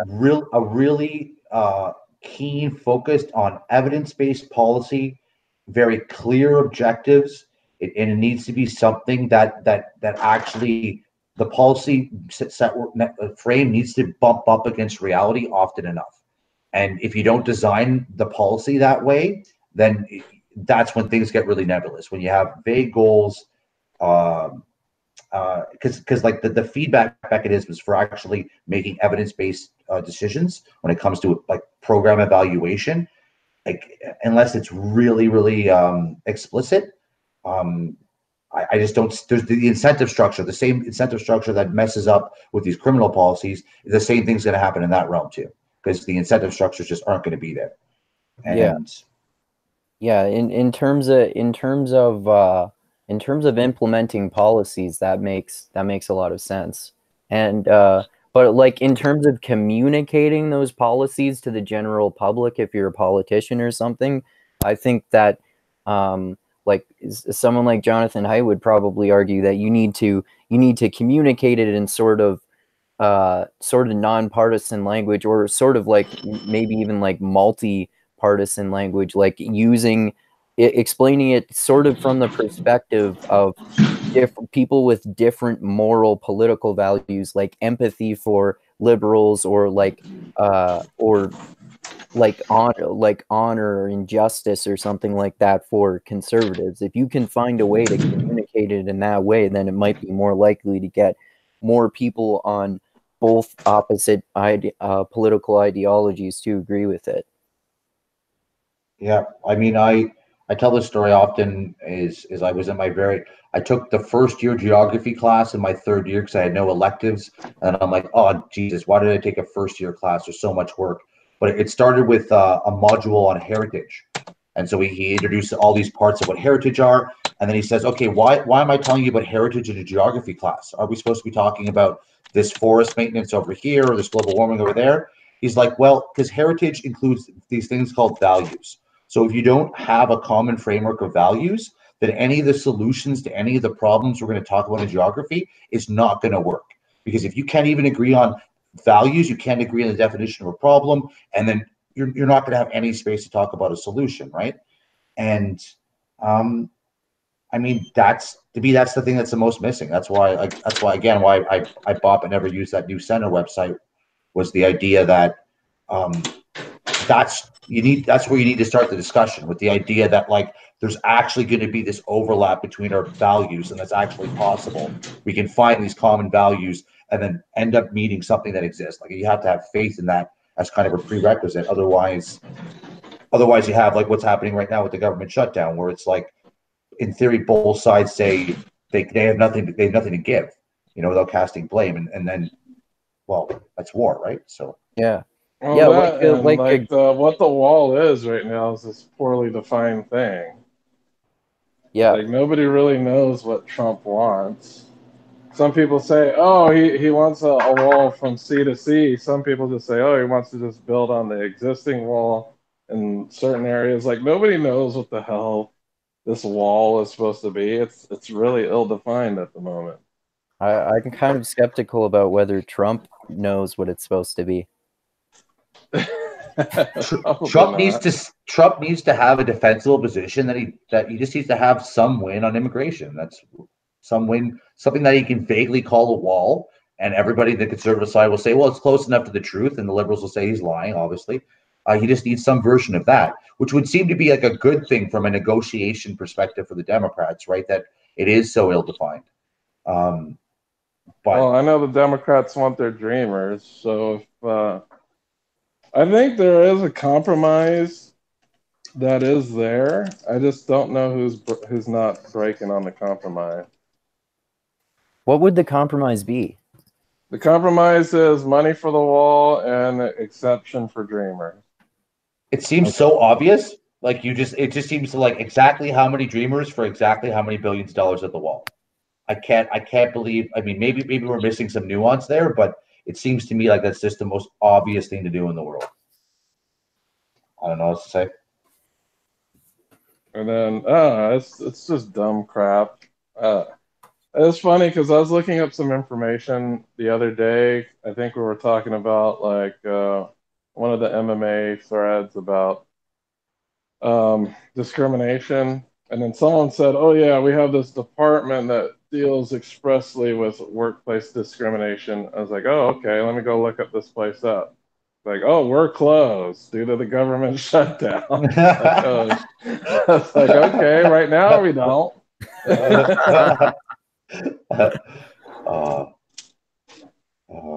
So it's funny that, I don't know, it's just so dysfunctional, man. It's maddening. Yeah. Yeah. And it's just going to get worse as long as people call the other side evil and immoral, then it's just going to keep up. Yeah. It's so entertaining. It's almost like it's going to take another 9/11 just to get people to like work together again politically. And yeah, I hope not. Fucking sad. It is fucking sad, and it's so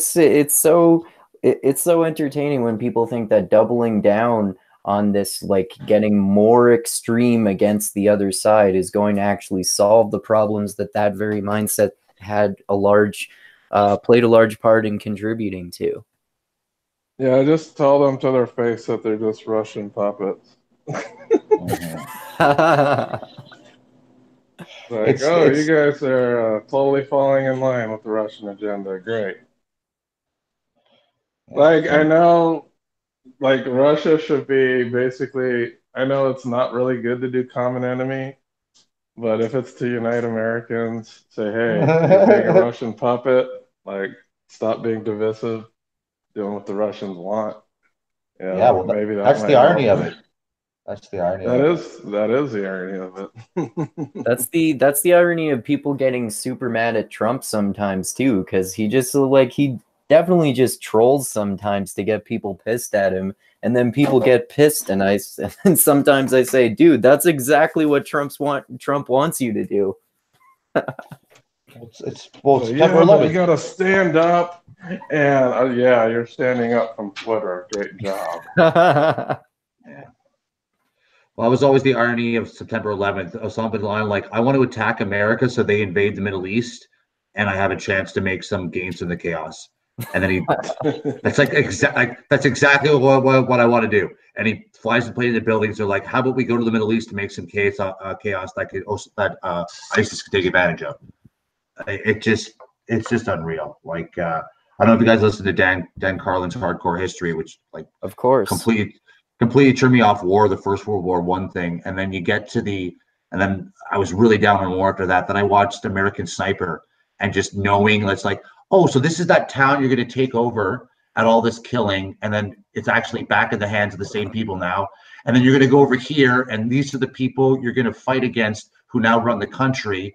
And then it's like so every single person who dies in this whole movie it's literally, I already know it's for nothing, and it's just depressing, you know. And no, so yeah, these ironies of kind of just doing things that you are just so obviously counterproductive. It's just kind of very, I don't know, it's just very, just kind of human nature, I guess. I don't even know what to say about it. That's another great example too of bad consequences of good intentions, like you were talking about. Yeah, certainly. That is certainly one of those. And a lot of times war does have some bad consequences. Yep. Nobody thinks about the civilian casualty before they go out. They think of it as an acceptable loss, but that's what maddens me. Just talking to people is like, oh, we should, after the gas bombing, Assad, whatever, oh, we got to send people in there and get Assad. We got to get some regime change going on. It's like, really? Have you not learned your lesson? Yeah. What do you think? Okay, so you want to remove Assad, and then 1/3 of the rebels are hardcore Islamists. What do you think is going to happen? Yeah. Have you heard of this place called Iran? The strong man goes, it works out really well for American interests, you know? Yeah, and then those people don't think, okay, so how many innocent people do you think are going to get killed in this? Oh, that's an acceptable loss. It's like, not to them. Yeah. So it's just ridiculous, man. I don't know. The Iraq was bullshit. Afghanistan, mostly bullshit. We haven't done jack shit there. The only thing we killed bin Laden, who was just hiding. He's just some dude hiding in a little compound, he's masterminding a bunch of shit. It's like, come on, we already have this. I don't know. It's just a waste of money, waste of lives. It's I don't know. I haven't thought this exact thought before, so I can't muster all the empirical evidence to support it. But I spent a lot of time studying history and kind of warfare, and you have the Mongols and the horse lords. They do a type of war where it's all about plunder, and with an empire growing, you need to keep conquering more territory to pay for the army, which is why it was growing. So there's kind of like a Dan Carlin talks about this too, kind of getting addicted to a drug in terms of your military actions. So there's that type of war. So we obviously know that's not the type of war that's productive, right? And then you can make legitimate cases for types of war that involve colonization and a long-term engagement where you fundamentally set up a new state. I mean, when the warlords become the state, there's examples of that working better or worse depending exactly what example you want to pick. But this third type of war, where it's good intentions, but with only being there for a short period of time, I don't really know how much of that really. I don't know if there's any historical examples that really show that kind of activity really working. So yeah, I think so. I don't know. I find some of the people who advocate some of the worst ideas seem to also, especially if they're smart, but they also don't know history. I think that's where you get some of the weirdest solutions, where it's okay, this person's smart and they're saying something plausible, but there's no example of that ever going anywhere but a bad place. And it seems and I think that's where the whole we never learn from our mistakes meme kind of comes from, because I just don't see how you possibly, where's the evidence to suggest it's even possible to go into a country for 3 to 10 years and have a good thing happen from that sort of occupation? I don't where is that? Am I wrong? We didn't occupy Japan. Look at what happened to them. They did pretty well. Yeah, no, that's true. Whoa. Actually, yes, you had military bases there, and they weren't allowed to have an army. So yeah, it's still occupied to this day. It's it might have stopped in the 90s. You had literally, this is the peace treaty that you kept Japan under. You don't have an army. We get to put an army in your territory. that was the deal, and that was enforced. So that would be an example of occupation. Same with Germany. You guys still have troops in Germany.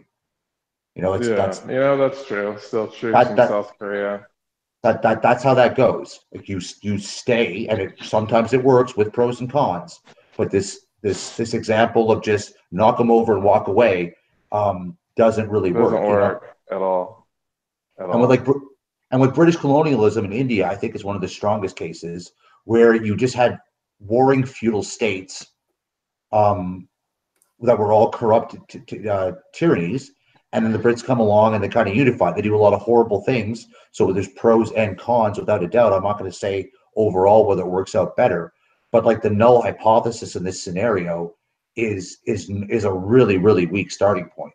And so anyways, some of these geopolitical things get really interesting. Like one thing that Kissinger says a lot about the incentive structures when you operate in a foreign policy realm is if you see a challenge coming up and you invest resources trying to avoid a problem or fight something off before it gets horrible, if you succeed, nobody can give you credit for it, okay?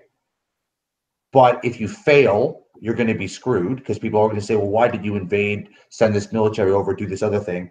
But if you ignore it completely and then wait till it's obvious, even if you did see it coming, then you're not really going to be held accountable because who can see anything coming? And then you're going to go deal with it when it's easy to do so. So it's like, again, coming back to an incentive structure theme, it's foreign policy is really, really nebulous with that. And there's like a public aspect to it. It's really nebulous. Like you can't make the right decision because there isn't a right decision. I think that's a really, really weird part. And that's kind of also the narrative where like America won't admit it's an empire kind of fits into that paradigm too. It's very hazy about exactly what is the global world order mean under America. That's always kind of been kind of nebulous because it has to quasi be justified. Wasn't it Trump? Wasn't it a geopolitical statement that Trump made about the nature of like why we have a deal with Saudi Arabia or something like that, where that spawned that article that talked about he's like the most honest you could make an argument he's the most honest president ever because he made some sort of comments just plainly saying the kind of geopolitical reality that never speaks its name about oil or something. Is that ringing any bells with any of you guys? No? I don't remember that. Never mind that. But, well, if they're going to be honest about oil, that's fine. About honest. If they're going to be completely honest while we're there, that's fine. It's just making up all these other bullshit reasons. Yeah. Like, oh, we're there to liberate the people. We're going to bring them democracy because that's a good idea. Yeah, we're going to bring Afghanistan democracy. Ha ha ha. One of my musical artists, he has this quote that he cuts from a news clip that he puts in a song about why they're invading Iraq. And the newscaster says, to bring the people democracy or freedom. And then he just repeats that line, democracy or freedom, democracy or freedom. So who knows what he's getting at? Maybe I'm projecting. But I eventually just took it to mean the fact that you could say it was an either or could be to say it's like, just because we're bringing democracy doesn't mean we're bringing freedom. It just because we're bringing freedom doesn't mean we're bringing democracy. It just kind of, I don't know, in an artistic way, just kind of spoke to how fudgeable these goalposts are when it comes to what the hell's going on out there. Yeah, that's a good point. Yeah. Okay, well, I think it's getting a little bit late for me, so I might take off, but don't necessarily want. Well, do you want to keep talking, Dusty, or do you want to end it here? It's your show, whatever you want. Okay. Well, we could, I guess we could keep talking a little bit more if you want to then, Dusty. That's all good. What do you got? All right. Oh, well, I'll just say a proper goodbye then before I leave. All right. It was great speaking with you guys. It was a really interesting conversation. I haven't had a talk with kind of more centrist informed people in a long time, because usually I'm either talking to partisans of left or right. So that was very enjoyable for me personally. So it's great speaking with you guys, and yeah, have a great evening. Enjoy the continued discussion. Thanks for talking, man, and thanks for suggesting that we talk about this too. It's interesting. Yeah, well, we never even got to the grievance study issue. Yeah, well, we did a little bit, but yeah, we were mostly talking about associated broader issues, I guess. Yeah. Yeah. Well, I mean, it's this whole battle over what science is and what's going to happen there. Maybe this is the last thing I'll say, just to kind of reference it, is because I follow a lot of like alt left people on Twitter, and some of the narratives you will see come out that are counter what Boghossian's going after. Like they will, it's just, this is the way I see it. It's like they literally have to pick any possible point to oppose what he's doing, no matter how little sense it makes. And it's like, you're never going to hear them address the argument he's trying to make, which is there's a methodological concern there.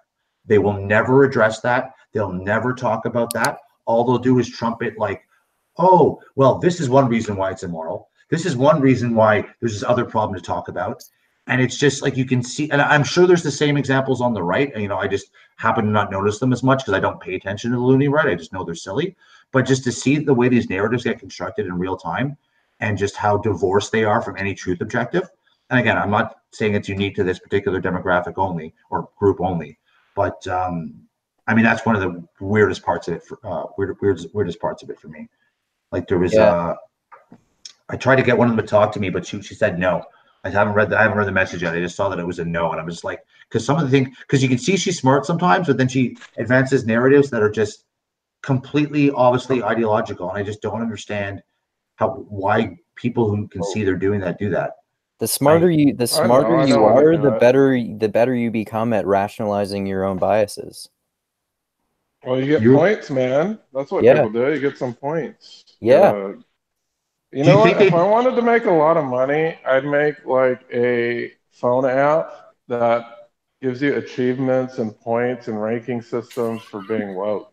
I think that would be the best moneymaker I could have right now. But you think they know they're doing it and they decide it's okay, or they're just not self-aware about it? Because I think it could be both, or sometimes one or the other, depending on the person. I think it's an incentive structure that's built into doing that. Yeah, like some people realize it's not okay later on, but if you want to play, it's a game, man, and you got to play it, and those are how you build. That's how you rack up your points. Yep. Okay, but I mean, I'll give you an example. Like sometimes I might be arrogant in a way that I don't like, or I'm too critical of someone, and I do it because I enjoy, because I'm in a bad mood and I'm pretty much taking out on somebody. But then 3 days later, I realize that, and I look back and I'm like, okay. So do they have those moments on the regular as they're doing this woke points game? I don't know. Is that occurring to them? Like I just don't. Checking out any podcasts that Jamie Kilstein's been on. I have. Find out some insight. I don't even know who that is. He's a comedian who was like for woke and then became unwoke. Yeah. Was he like a really skinny white guy who was on Rogan once? Yeah. He was on Rogan, yes. Yeah, I saw that. He's like an uber progressive male feminist who said that you should make rape jokes or something like that. That's the way he used to be, but then he sort of saw the error of his ways, so to speak. But he talks about the incentive of acting like that online. There's definitely an incentive for it. And he does definitely talk about it. And true. There is one. I'm not saying that it doesn't exist. There's an incentive to act like that online, and you get social status for that amongst your woke peers. So there's definitely an incentive for doing that. Yeah. Yeah. If I remember correctly, I think he did reference that he kind of realized there was something about it that made him kind of feel a little ill, but it was working. Like I think that if I remember correctly, he did kind of feel like, wait a second, like this seems, I don't know if it was dangerous or there was like it kind of felt like an arms race or something like that. I think you made a The comment. thing is, there's always a thrill when you believe that you're battling against somebody. Yeah, but like we it's all like playing sports, but doing so in a political realm. There's always this kind of rush of competition, and then beating an enemy. It's like idea sparring instead of idea sex. Look at you! You're on brand. Way to stick to your talking points, man. That's well done. That's well done. Yeah. Oh, it's true. I sometimes wish I would do more idea sex and less idea sparring.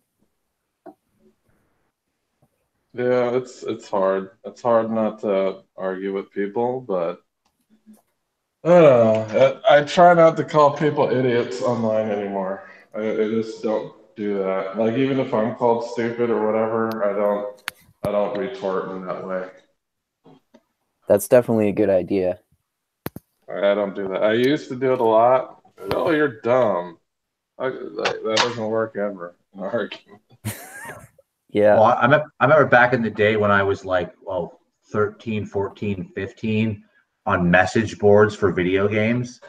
And that's when it was called flaming back then instead of trolling. Yep. I've never heard that before. That's funny. Yeah, it was like we called it flame wars, and you'd flame somebody. And I mean, there was definitely one particular message board that I was on for a game I was playing for a long time, and then I realized that like certain people would flame people about things, and how much fun it was when you would do it. That's why I find it so weird that I find it draining to get in Facebook fights now. But yeah, I remember going just looking around. Okay, who can I flame? Who can I flame? Just like being addicted to it. Oh yeah, it was a lot of fun back in the day. So actually, maybe I even have the answer to my own question I asked earlier. It's fun. My own past. Yeah, it is. There's a certain thrill to it. Okay. Yeah. Wait, I did the worst flame ever, by the way. Just before you leave, day after 9/11, I went on to chat rooms as Osama bin Laden. No way! Seriously? Yeah, I did that. Wow, that's how did you come up with that idea? That's a genius. I was just like, let me do something that'll piss off a lot of people. I was like, maybe I'll just name myself Osama bin Laden in this chat room. And I didn't say any like anti-American things. I was just waiting for people to react to my name. Like, I was engaging in the conversation, like in a not and supporting like them. The name tag Osama bin Laden. Okay, that's kind of the same logic. Stupid. I was like, those stupid terrorists. I was like, yeah, man, it sucks, man. And then it's Osama bin Laden's my name. So I was just waiting for people to react to my name, not I was saying. Oh, that's too funny. And people. That's funny. Yeah, that's the worst troll ever. That's the worst troll I've ever done. Yeah, that's at least 50% of my motivation for ordering a MAGA hat and wearing it around. Just because it's what, like, what are you gonna do? I can't help it. Can't help it. Okay, I'm gonna push off finally. Oh, sorry. But you gonna say one last thing, Dusty, or should I just? No. I was just say I was under the age of 21, so my frontal cortex was not yet fully developed. True. So I'll use that as a defense. Okay. Actually, that was interesting. I had a friend who was dating a young lady who was like 19 or 20 and having a lot of issues and whatnot. And I'm like, dude, there's no frontal cortex finished. It's like how you have no idea what's going on there. I really wonder to what extent this might actually like legitimately, right? Or she could just be a narcissist, or maybe my friend's full of crap. Who knows? Okay. Well, on that positive note, I'm gonna let you go. But talk to you again soon, guys. I hope. Take care. Be good. Yeah. All right. All right. You Take too, it man. easy. Okay. All right. So yeah, like what do you think of the like the consequences that that at least Peter Boghossian has suffered from this whole these hoax papers? Like he might lose his job, because that seems fucked up to me. Well, I don't think he should lose his job. This has been going on. Like, he came out about it. It's been over a month, right? That he came out as being one of the architects behind it. Yeah, probably. Yeah, because typically, and what we've seen historically amongst the left is that you get fired right away from doing this, right? Okay. Um, I can't say that. Like, it seems like when people leave, it's in the academic sphere over these issues. It's like they do it voluntarily. We had Brett Weinstein. He didn't get fired. Yeah, he quit. Yeah. Yeah, he didn't get fired. We got Jordan Peterson didn't get fired. Yeah, that's true. I think what they're gonna do is they're gonna make his life hell, though. I don't think they're gonna fire him, but they're gonna make things very difficult for him. Yeah, that makes sense. But we'll see. Because the only time it seems like these professors get fired is if they like threaten violence, like that one lady from Mizzou, that Melissa Click or whatever her name was. Yeah. She like threatened violence and she got fired. But I don't know. We'll have to see what's going on with this. It's not like he plagiarized anything. He was trying to really prove a point. And then he told them all of these papers are bullshit. It's not like he let them go on believing that these were legitimate papers. Yeah, of course. So I think there is merit in what he did. I don't really think he should get fired. He's just trying to expose a flaw Yeah. in It's the it's system. That's all. it's funny that people use it as an excuse for that. Oh, well, this isn't a properly cited scientific study. And but what are you going to cite for? Okay, so how many other I mean, I know you can find citations for all sorts of fucking weird positions, but can you find other ones that say things like men are the equivalent of the way Hitler saw Jews, or we should be concerned about whether dogs want to be considered transgender or not? Yeah, I don't know. It's definitely the papers themselves are ridiculous.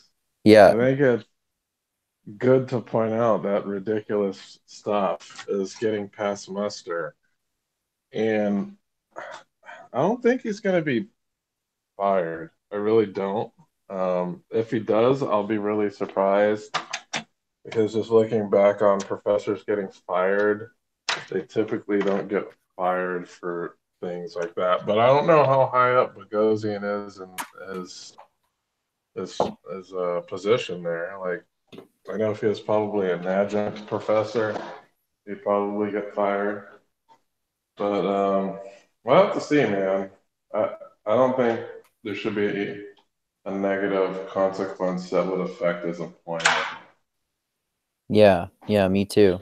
And I hope you're right that he's not going to get fired. But like you said, it has been a month or so. But I mean, if they make things more difficult him too, that seems kind of fucked up too. Because It is, but they've done that to everyone. They've done every professor that's spoke up about. The reason professors don't want to speak up is because they know their lives are going to get difficult after that. Yeah, exactly. I'm pretty sure he knew too. He knew things would get more difficult. I think he probably properly weighed that risk, and he knew that if. But even before then, he was really vocal about these things anyway. So Yeah, that's true. we'll have to see how things change for him. I don't think they will change that much, but we'll really have to see. Yeah. But I hope nothing horrible happens to him. Like, I don't know what's gonna happen to Brett. Like, you can only do so many talks around the country. before people get bored of going to your talks. Yeah. I mean, like people are making careers out of that and stuff, but it's hard for people to make a living that way. Like, not many people actually do it. Like someone like Sam Harris or Jordan Peterson seem to be doing a good job of making a career of that, but yeah, but they're exceptions. They're minority exceptions to the yeah, rule. that's what I mean. Yeah, like we have Thaddeus Russell. He's not making a shitload of money like these guys are. Yeah, exactly. There's a lot of academics that can be shunned, and they don't get the kind of crazy publicity that Peterson has got. Like, Peterson is basically the only one that has reached that level. Who else is even remotely close to that? Like, no college professor really. Yeah. At all. Yeah, no, I don't think so. Yeah. Like, he makes a shitload of money. I think he talked about it. Yeah, he said a while ago he was making like 50 grand a month from Patreon. That's just Patreon, and that wasn't his main income stream either. Yeah. I think another thing he was making like 200,000 a month on talks, and then he has another business that makes money. He said like $80,000. Holy shit! He's basically a millionaire. Yeah, definitely. Like, if you make $300,000 a month, then you're a millionaire by the end of the year. Yeah. Yeah, definitely. But then again, he's also employing people, so I don't know if he was talking about pure profit or just revenue. Yeah. Well, and he talked a while ago, although I haven't seen him talk about it since then, about starting his own school, kind of like the way that Thaddeus Russell has. He would probably make a lot more money from that since he's so much more popular. Like, I think people like Thaddeus Russell are more deserving of that kind of wealth and fame than Jordan Peterson. Well, Jordan is just more popular. Yeah. Because Thaddeus out there radical ideas, though. So I don't think Jordan Peterson is at all radical. Like, his ideas, they're very like. Well, the thing is, Jordan Peterson doesn't talk about politics much, like global politics. He doesn't talk about politicians specifically. Mm-hmm. He doesn't talk about history. Those can be some dangerous waters to navigate if you're a professor like Thaddeus. Jordan Peterson doesn't. He speaks to the individual, and he doesn't really speak about specific people.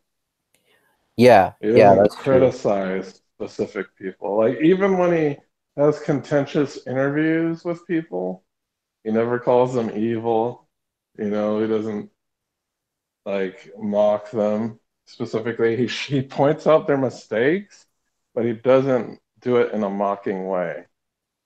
Yeah, and he often, like you were saying, he often criticizes like entire groups of political ideologies or something like that. Like, he doesn't, like you were saying, like he doesn't, he doesn't, and like you were saying too, he doesn't have like super radical positions like we need to do this and this and that. It, like, even though I disagree with some of his positions, like many other people do, he's saying things like, okay, we should people should get married and be Christian.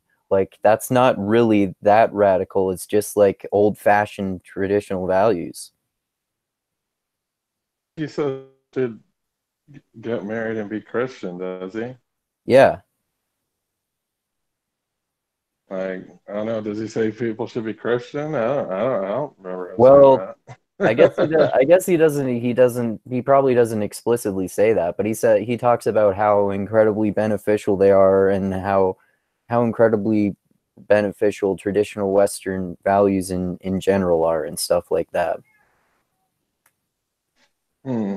Well, I'm all skeptical of traditional Western values Yeah, me too.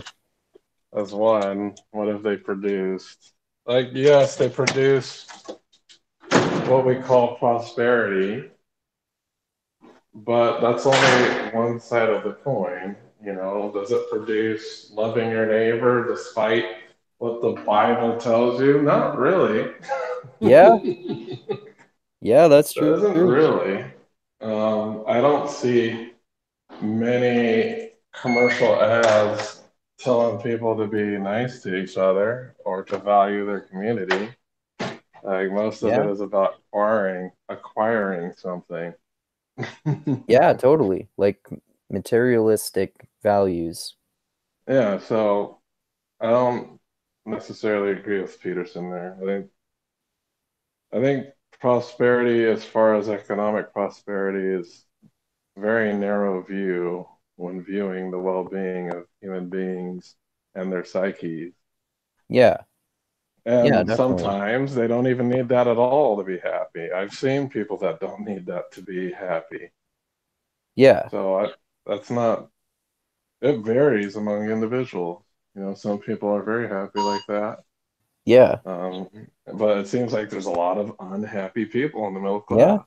You know? And like for some people, like monogamy, for example, maybe maybe they don't want to be monogamous. Maybe they want to just have maybe they just want to have sex for pleasure and they don't want a relationship or something. And that's, if that works for them, then that's fine. And there are other ways that that not every, like there isn't one solution for all people.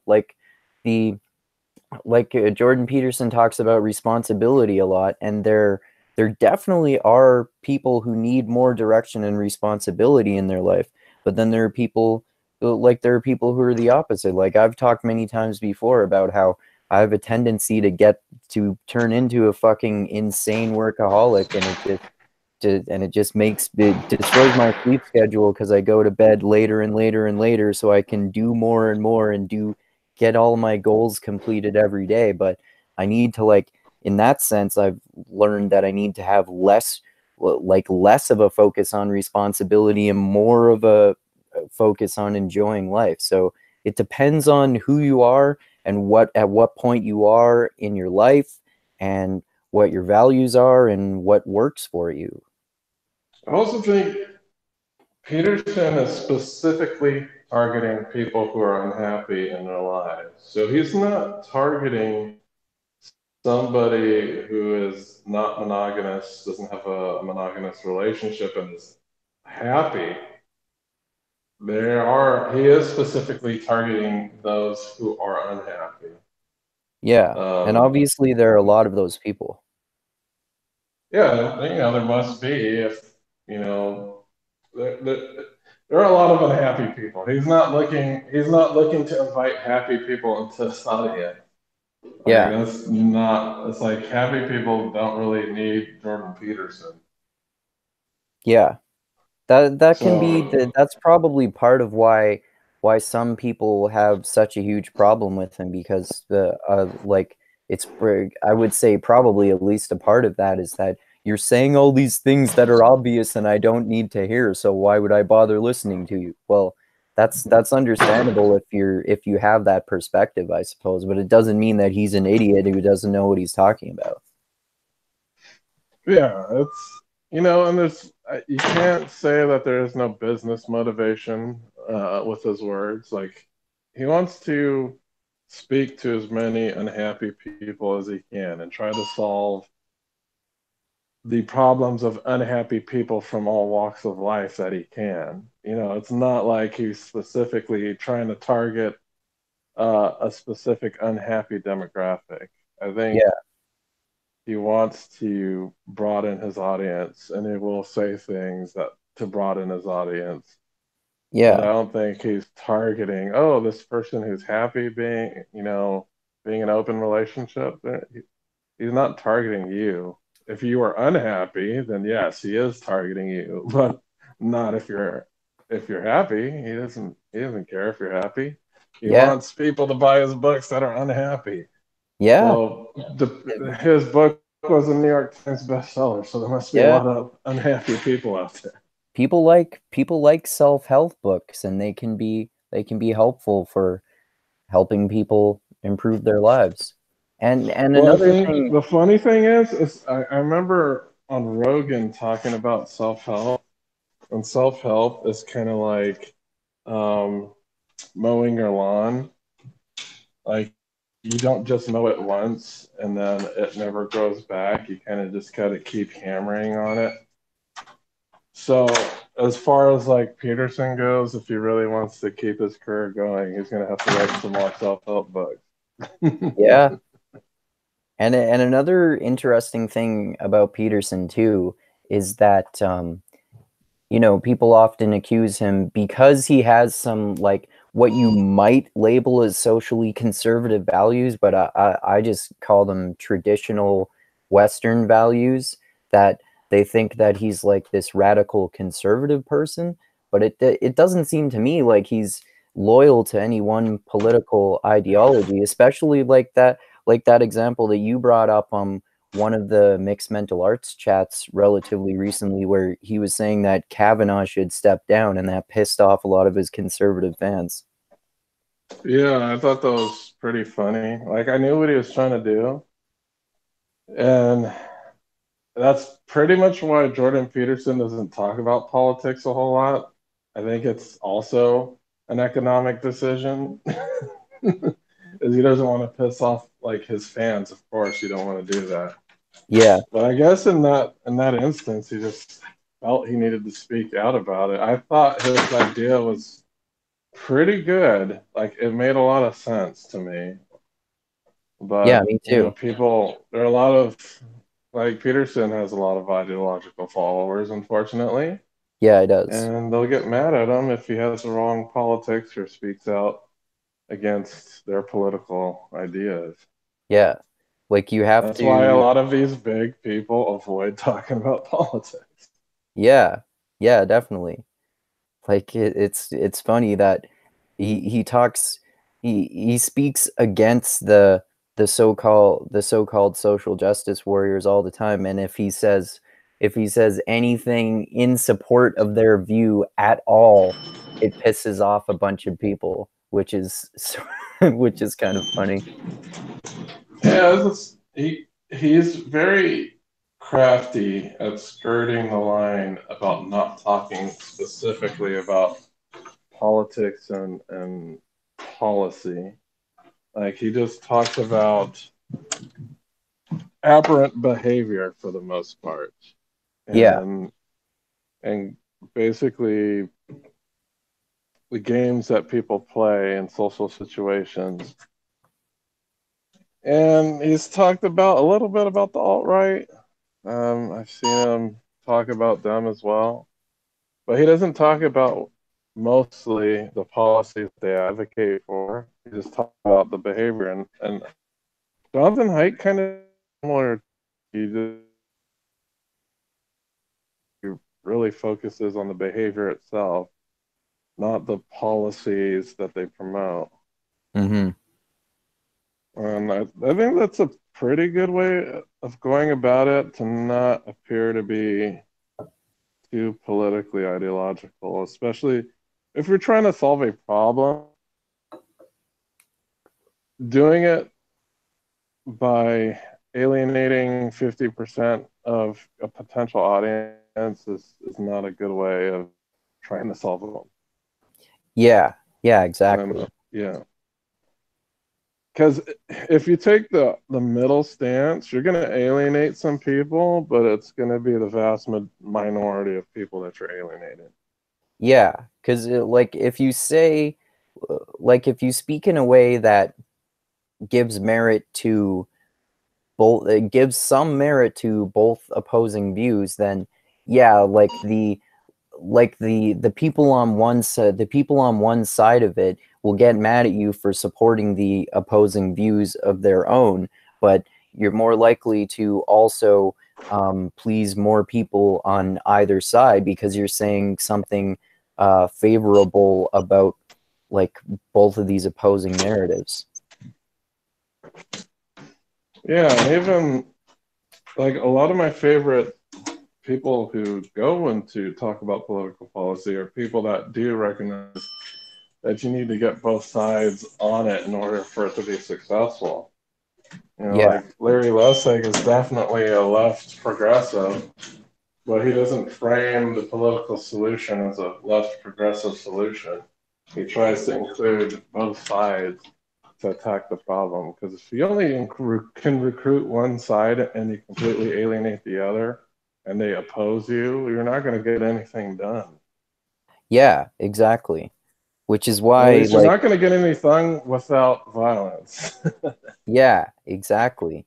Yeah, that's actually a really good point for how there's this there's this justification for violence on both extreme ends of the spectrum, like maybe Antifa for the left-wing end of the spectrum, and then like white supremacists and Nazis on the right-wing end of the spectrum.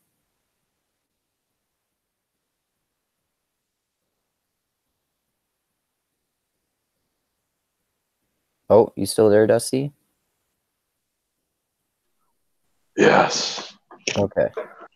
Yeah, I don't get too worried about these very small fringe groups. I think what worries me is that the middle sees these small fringe groups as these all-encompassing forces, but they're not. They're just small fringe groups. Yeah, yeah. That's important to remember. And our political discourse is almost, I don't know, just hijacked by them. It's like it's hijacked by them for two reasons. One, because it's entertaining, and two, because it makes a lot of money for media to have these. It's like watching a football game with politics. Like, oh, there's some stakes here. Let's see what the stakes are. It gets people watching. But when it's like boring, mundane, people working together, kumbaya, you know, I don't think CNN's going to make a whole lot of money there. Like how much has I wonder how much CNN has reported on Daryl Davis and his documentary Accidental Courtesy. I know Fox has. Yeah? I think he's been on, you know what? Because I was doing some research on Daryl Davis. I think he's been on CNN once. I also think he's been on Fox once. I think he's been on both, but, you know, it's partisanship is it makes money, man. It's one of the bad incentives of capitalism. Yeah, definitely. Yeah. If one wants to point to one of the bad aspects of capitalism, they could just point to political partisanship. Yeah, definitely. Because it's profit driven. Yeah. Yeah, actually I haven't thought about that in that particular way. That's a really good point. Yeah. Well, yeah, if you frame as the media, it's not.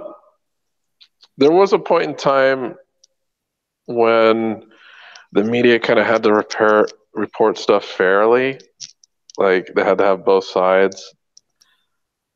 And we don't really have that anymore. I guess we kind of do, only if you pay attention to local news, because it's just straight up news with no commentary. Yeah. That's what local news is.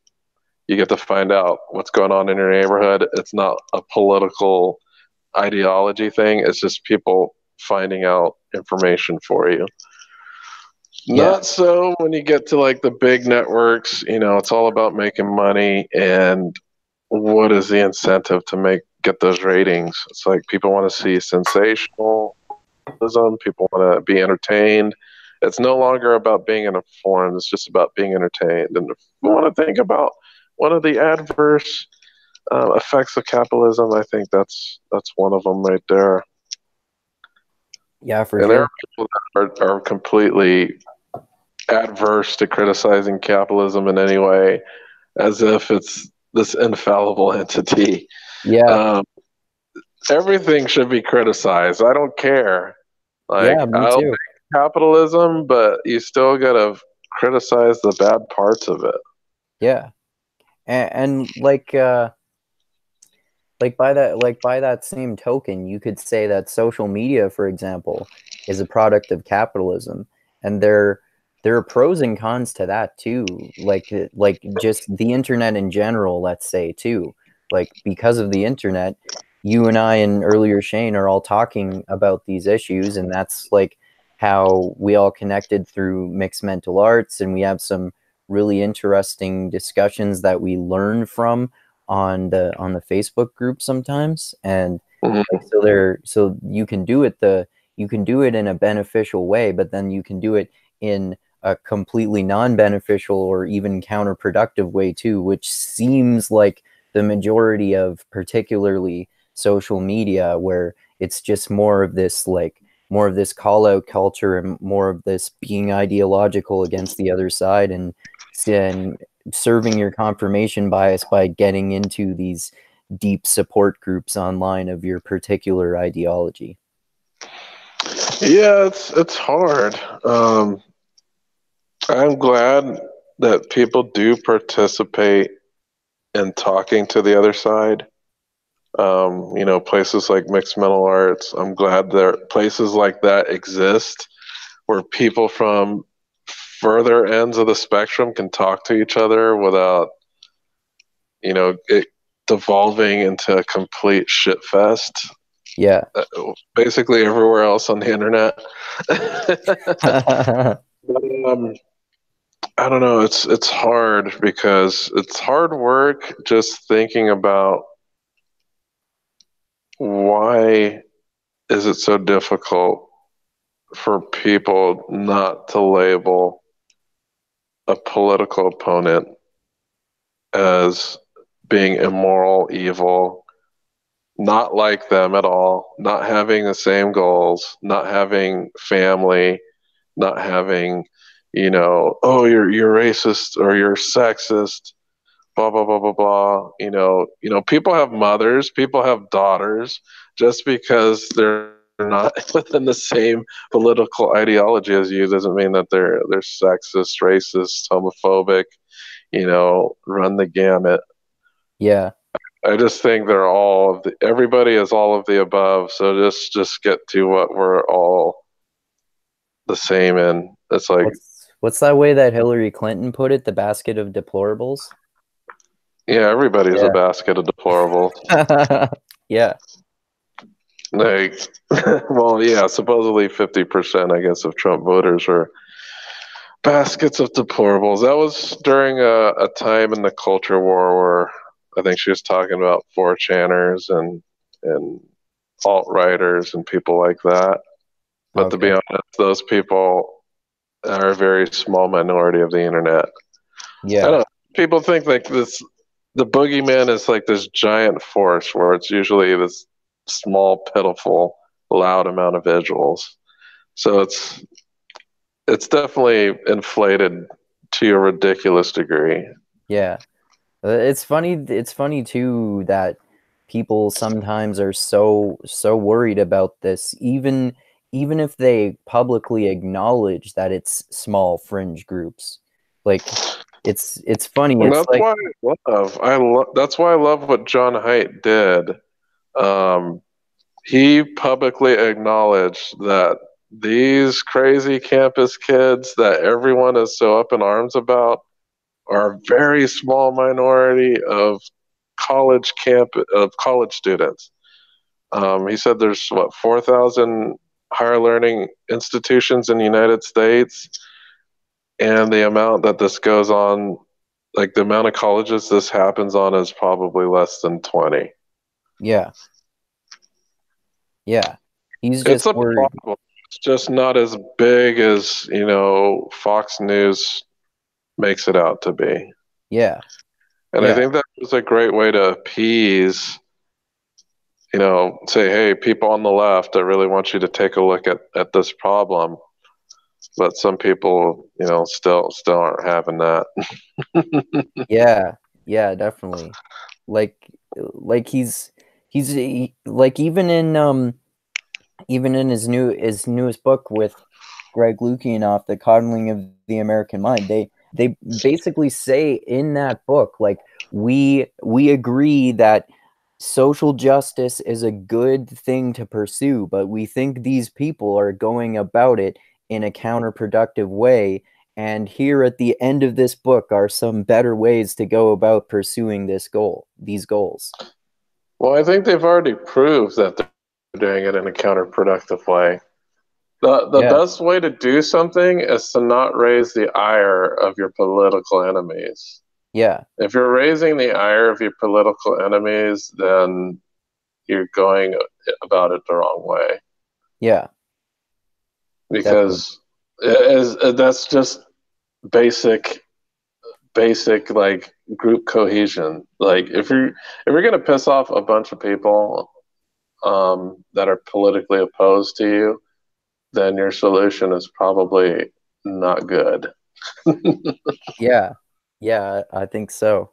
That's and it's so easy to get and so tempting to get that way too. Like you can be like, oh, this worldview has all the answers, and this is how we have to do it. Oh, it's such a relief. I know how to do it now. Oh, you idiot over there. You don't know how to do it. You don't know what you're talking about. You have the wrong ideology. Sorry. Yeah, another reason I'm not super duper concerned as well is because college students, their frontal cortex is fully developed. Most of these people will become more reasoned with experience and age. Like I could even say this with my siblings who are like hardcore SJWs. But even then, they point out ridiculous stuff that some SJWs have pointed out. So people do become a little bit more reasoned as they become older and they experience the world. We have to remember, like all these people in college, they haven't experienced the real world. Once they do, and they're not in their college bubble anymore, we don't really hear about these crazy protests and things. Like I think it's mainly isolated to that age group of people. We don't see like a bunch of 30-year-old Antifa people unless they're like a college professors. They're mostly all young kids with not a whole lot going on for them.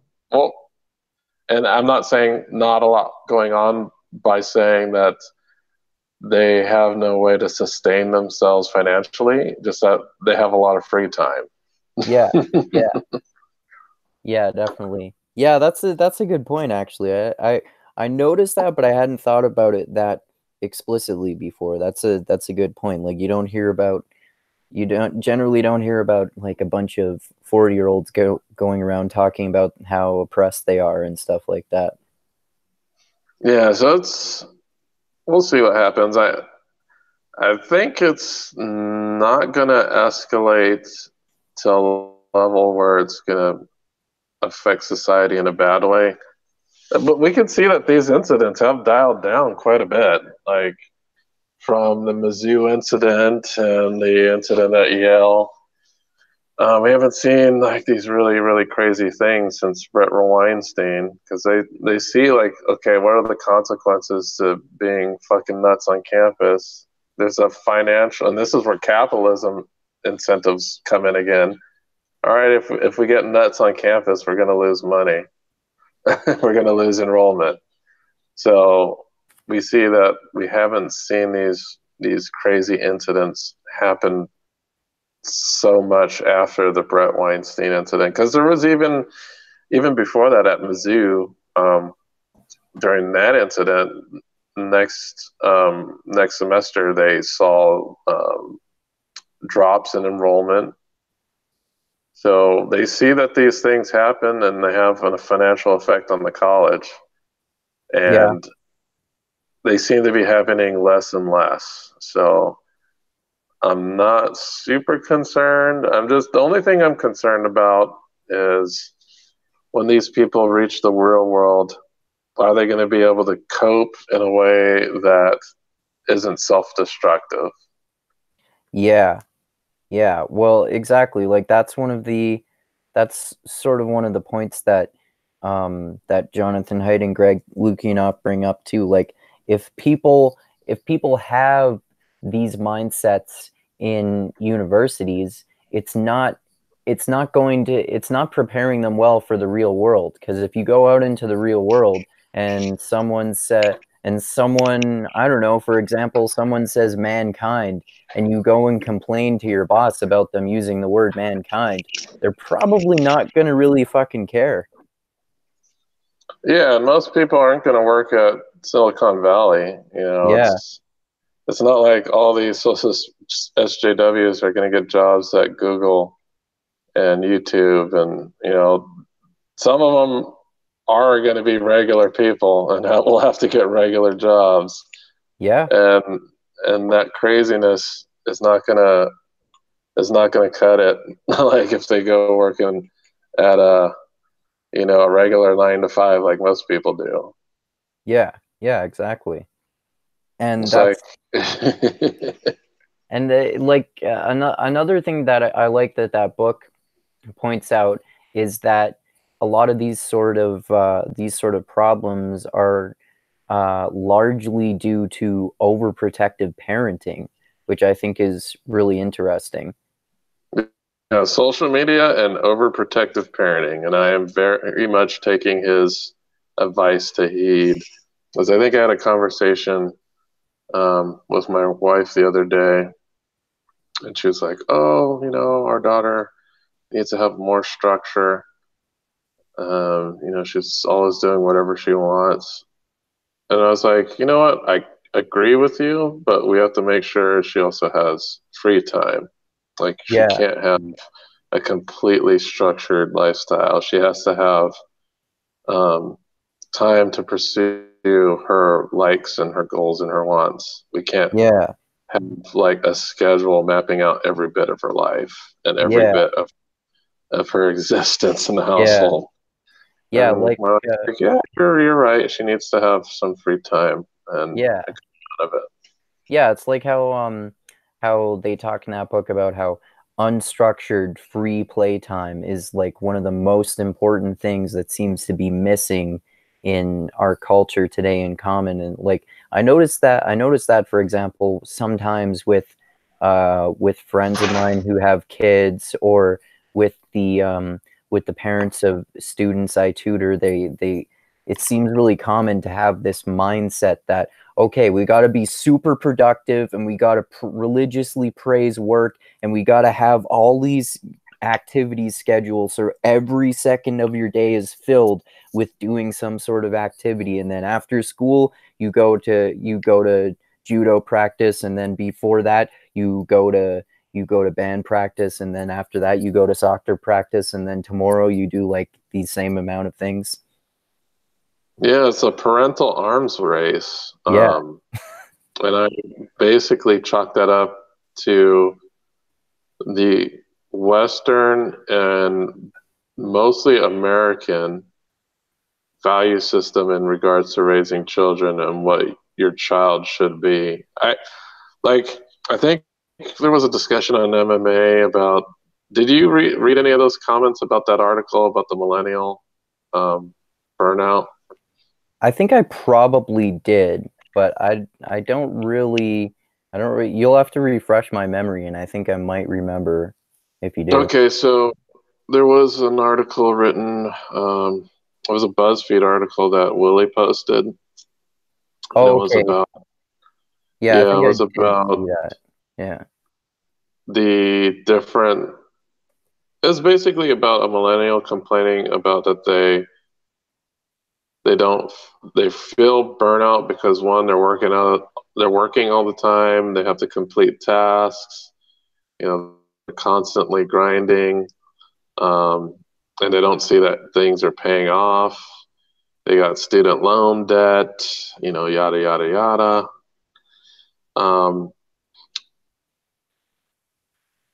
But you think about all that, that's a product of expectation. Like everyone's expected to go to college. Everyone is expected to have a good job that's fun, that they enjoy.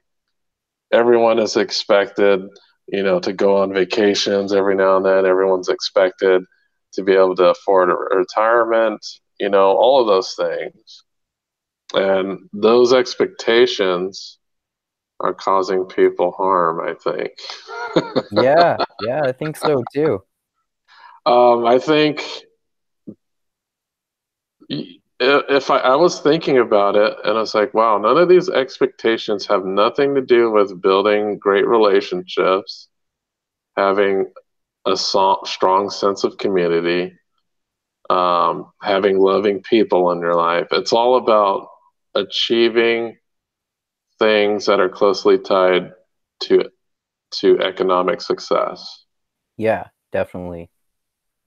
And I was trying to point this out in the thread. I was like, these are all economic decisions. I don't think people generally should place their happiness upon the outcome of these decisions, because it would be easy to be disappointed in that respect. And that's only half of living. I think, yes, there's economic and comfortability, but there's also relationships and being one with your community. It's like this dichotomy. I think extreme individualism, in a way, has forced American cultural values towards that versus having some cool friends and valuing friendships and community over, climbing the corporate ladder or getting your kids into the best college or what, retirement money. These are all things devoid of the other half of your being that sustains happiness, which is your relationships. Like you cannot discount that at all. So I was going through this article and I was like, Jesus, it sounds really whiny. Like I know a bunch of people who could care less about this bullshit and it doesn't give them anxiety, me included. And in the conversation, I was asked, well, I was told, well, what do you think about retirement? What do you think about college loans? Should your kids go to college? How are you going to pay for their college? Blah, blah, blah, blah, blah, blah, blah, blah, blah. I was like, I don't think about those things that much. Just like my forefathers before me who didn't think about those things that much. I know thinking about those things too much gives you anxiety, as just by evidence of this article and people who think about those things too much. So I choose not to indulge in that part of our culture that places these extreme high value on economic success. Yeah. I don't place a super high value on that. And that's because it's easy to fail there. It's also easy to fail with your relationships, but I would say that relationships are easier to manage than economic success. And some of those things, like economic success, can be an antithesis to your relationships. Yeah. So we're talking about picking success over having a cool relationship with a coworker. Oh no, we're turning it into a competition where I want to become your boss in a year. Yeah. I never was like that in the workplace ever. Like, I was competitive, but I was doing it just because I really wanted to do a good job. I didn't try to sabotage people for the most part. But I just think this whole cultural focus on economic success and these entitlements are not a good framework to live your life. Yeah. And Yeah, I think this is mostly evident because I lived in close proximity to a very poor country, which is Mexico, and I traveled there frequently as a teenager. So I got to see extremely poor people in poverty, and they seemed a lot happier than people in the suburbs. so if you're looking for happiness, if you're economic success is not what you should be focusing on. And that's why I thought that article was kind of poor, because if you want to be happy, you can jettison the things that are making you unhappy. Yeah. And in the case of a middle class person, those are all the luxuries that come with middle class. Yeah. Yeah, definitely. Like, you can downgrade your job to a crappy job that's not stressful. Like, that's what I did. I Yeah. downgraded to a less stressful job because I just wanted to be a not stressed out person. There's there's a cultural thing that most people would say, why the hell would you do that? You're supposed to be making more money, not less. It's like, Yeah. well, I value my sanity more than the dollar, so I'll choose my sanity. Yeah. That's why I like I tutor a few students here and there part-time instead of having like a super full-time job. I mean, obviously I have more advantages than other people, and I have the opportunity to do that, and I might have to change that pretty soon, because I'm thinking about moving this year. But while I have these sort of opportunities, that's definitely what I would prefer to, so I can enjoy life more and have time to do things I enjoy, like writing a lot and reading a lot and learning a lot and stuff like that. Yeah, for sure. And I work 60 hours a week, but the work I do is not at all stressful. Right. Like, I could do this for 80 hours a week. It's just what I do. I'm not stressed out. Like, I'm talking to you right now. Like, Yeah. come on. And you're getting paid for it. Yeah. So, like, you get to choose what you want to do. If you choose the route of economic success that comes with stress, that is your decision. And if you're going to be whiny about your decision and expect me to empathize with you, no way. You decided to do that. Yeah. I don't have to empathize.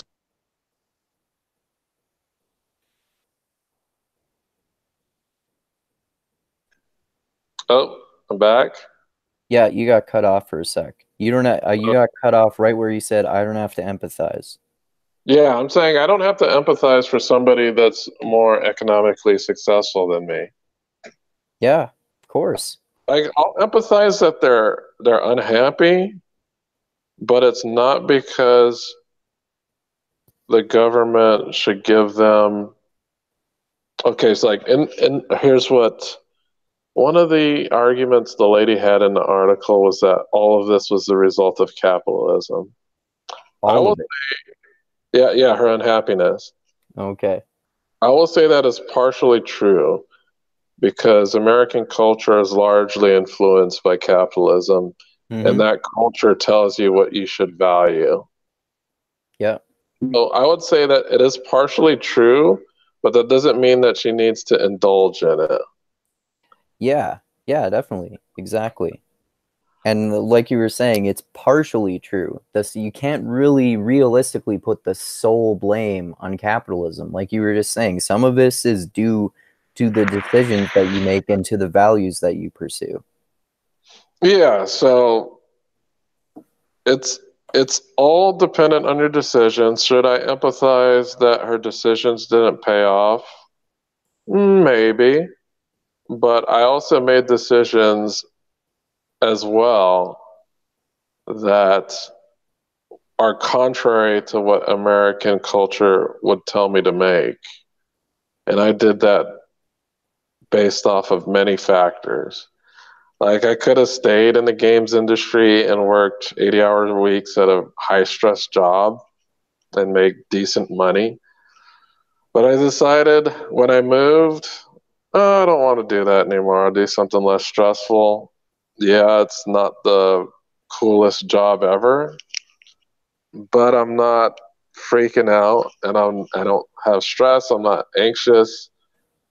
It's a trade-off that I'm willing to accept. And I think that what she wants is what I have, but to be making the same amount of money she does and to have all those securities that come with it. Like, when you make more money, of course, you're going to have access to things that people that don't have as much money. I think one of the complaints she has, she's like, oh, I have no time to do anything. So, instead of going grocery shopping, I just order and have some service do the grocery shopping for me. It's like, Jesus, that's like entitlement 101. Like, I go grocery shopping at 2 a.m, at least once a week, and 6 a.m. when I get off work.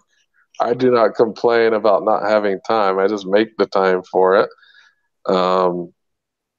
But I just saw the whole thing as ridiculous, and I felt that she was framing the problem as not as based off of her own decisions, but based off of what the gamble that she made with her decisions didn't pay off, and that there's some type of responsibility from society that needs to intervene in her decisions that didn't pay off. And I was like, So we can all have these really materialistic values, like the consequences of capitalism, in a way that you were talking about. Like, I noticed that sort of thing, especially in Fort McMurray, where I am here, because there are a lot of really wealthy people who work out on the sites for the oil sands plants and make like at least $100,000 a year,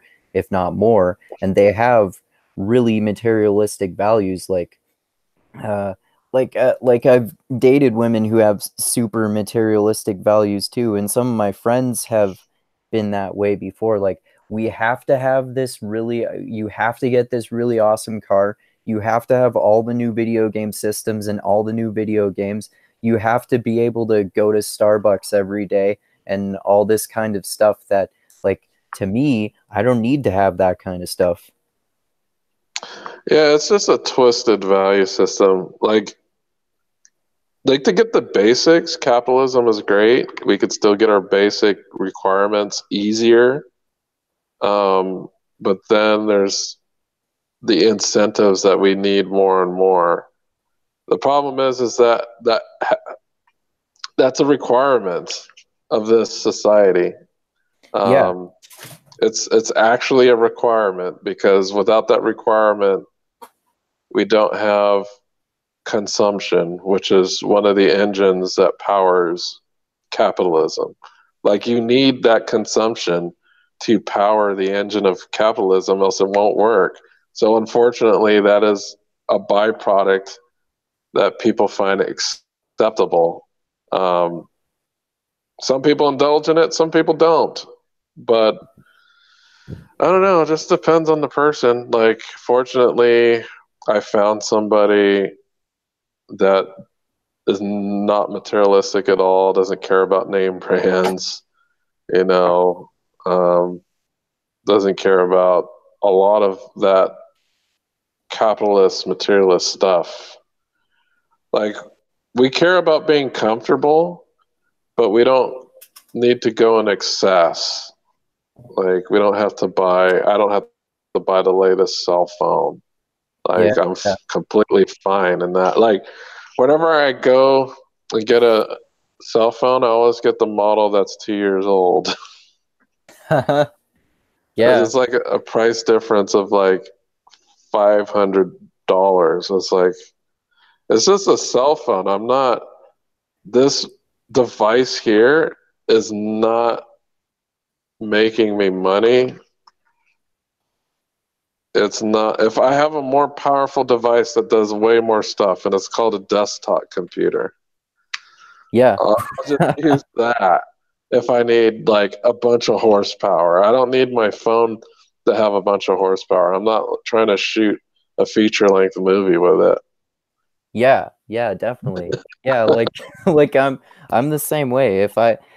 For a cell phone for myself, if it's a cell phone that does the things that I want it to do, I don't really care how new it is or what brand it is.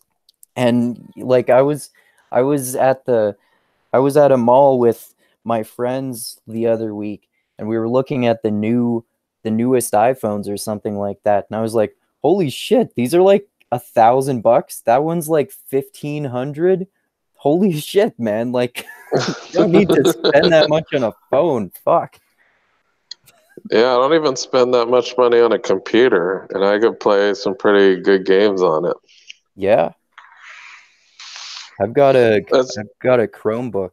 It works pretty well for everything I do. Yeah, my work gave me a Chromebook. I have well, Amazon gave me a Chromebook. I only use it for work though, but I have a good laptop, which is an NVHP, and then my custom built desktop that I built myself.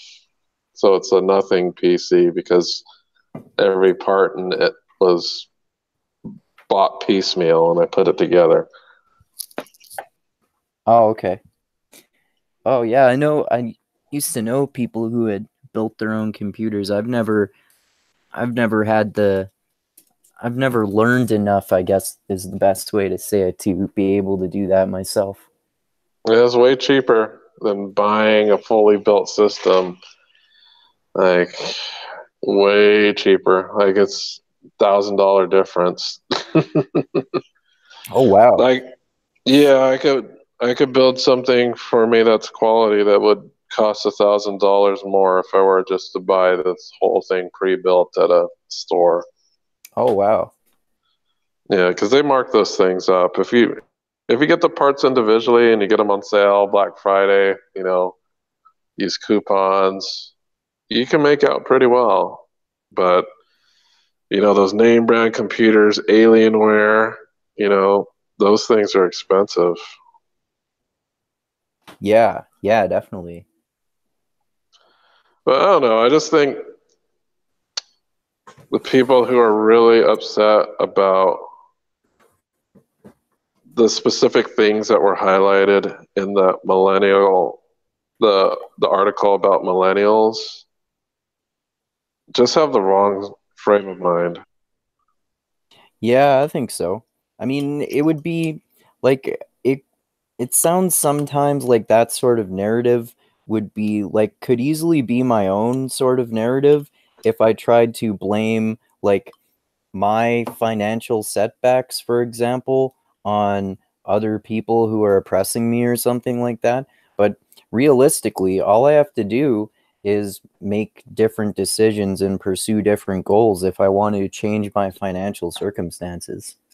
Yeah, sure. It's about how much you value your free time and being stress free versus you want to grind and be successful. It's like very hard to be both of those things. And I would say almost impossible.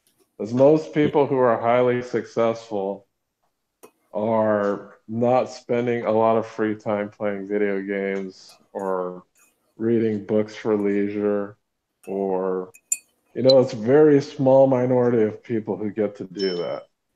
Yeah, Very small minority.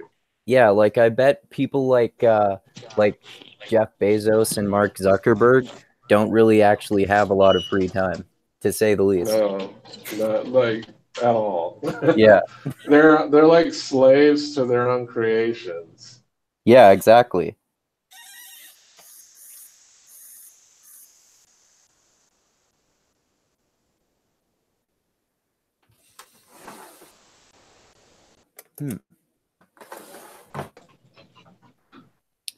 Can you hear me? Yeah. Yep. No, I'm just saying, like, a lot of CEOs are slaves to their own creation. Yeah, Like, definitely. they're not lollygag. Like, when they're on vacation, they're not on vacation. They're just on a beach taking a bunch of business calls and conferences, calls, and all that other crap. You know, it's like their work never leaves them. When I go home, I have zero work worries. I don't have to think about work at all, almost. Yeah, that's that's pretty great. Like the only time I have to think about work is when I'm at work. What a concept. Yeah, exactly. So it's a different way of living life, and the thing is, most people who work working class lives, or at least do working class jobs, don't have to worry about work outside of work.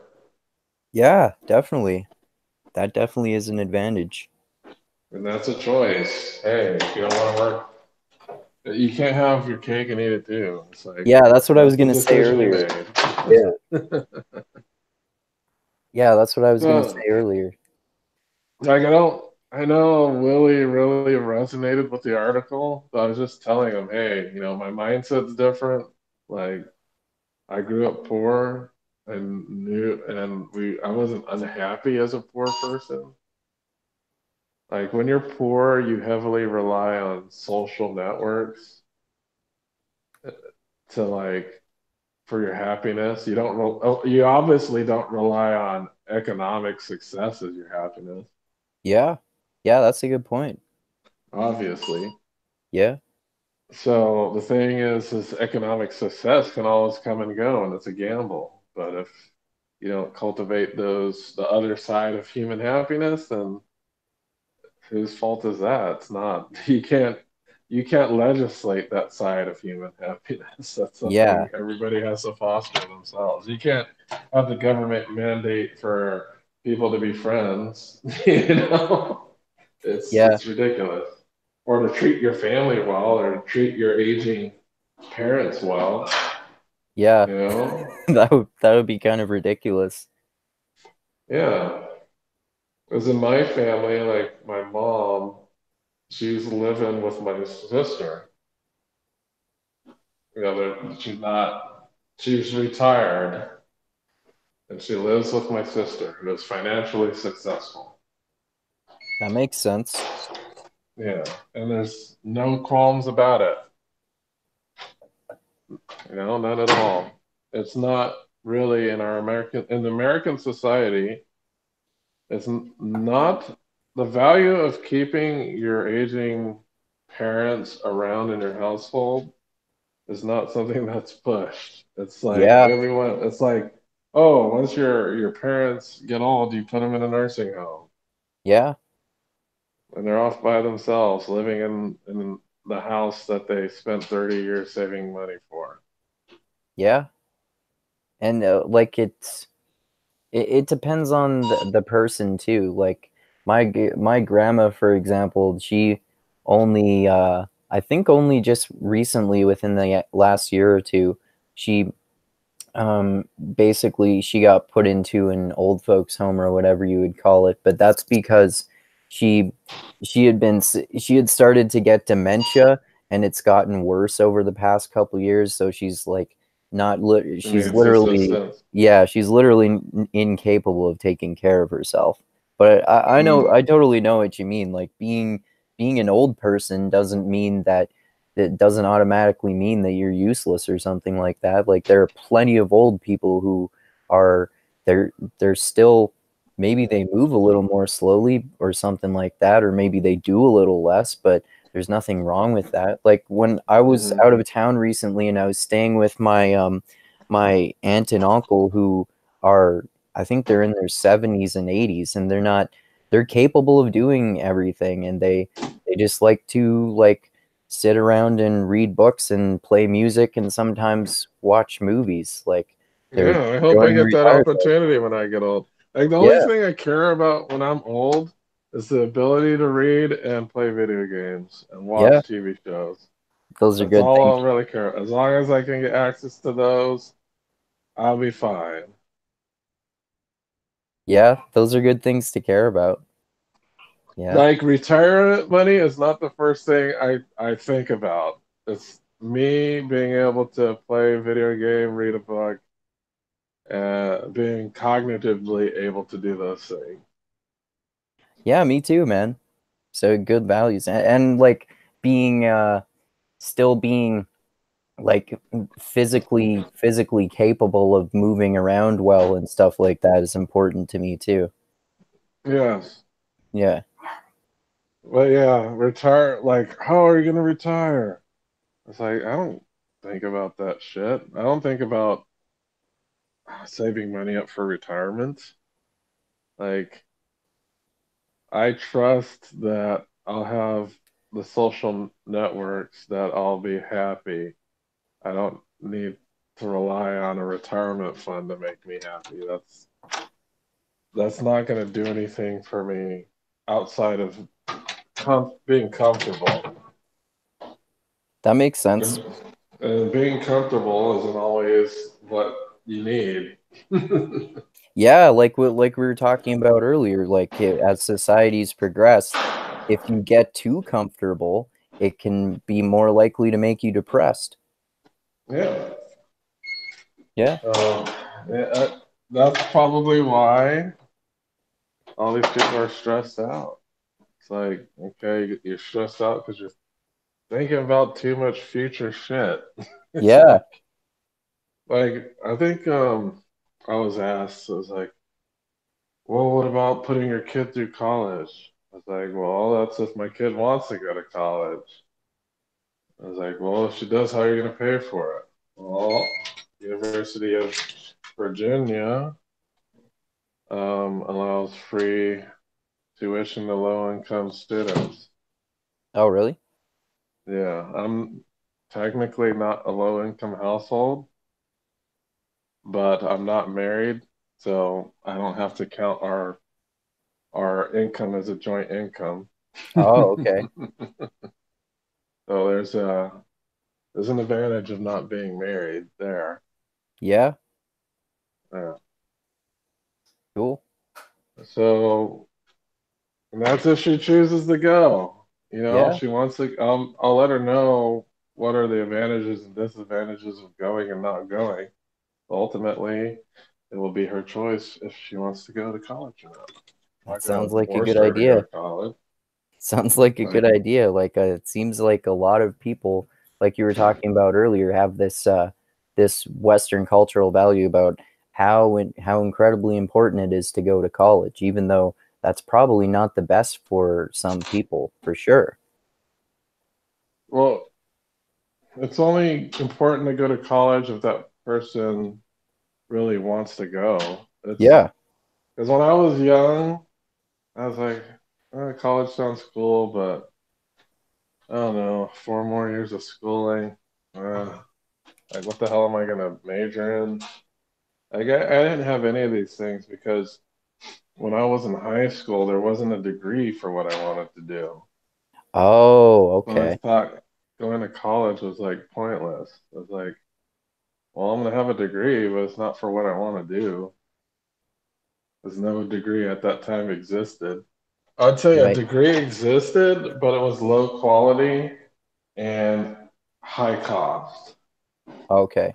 Because only for-profit schools were offering the degree.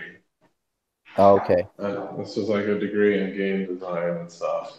So, and then one of my friends who went to game design school, who had like $60,000 in loans, he goes to me. He's like, dude, you didn't even go to school and you know more stuff than I do. Yeah.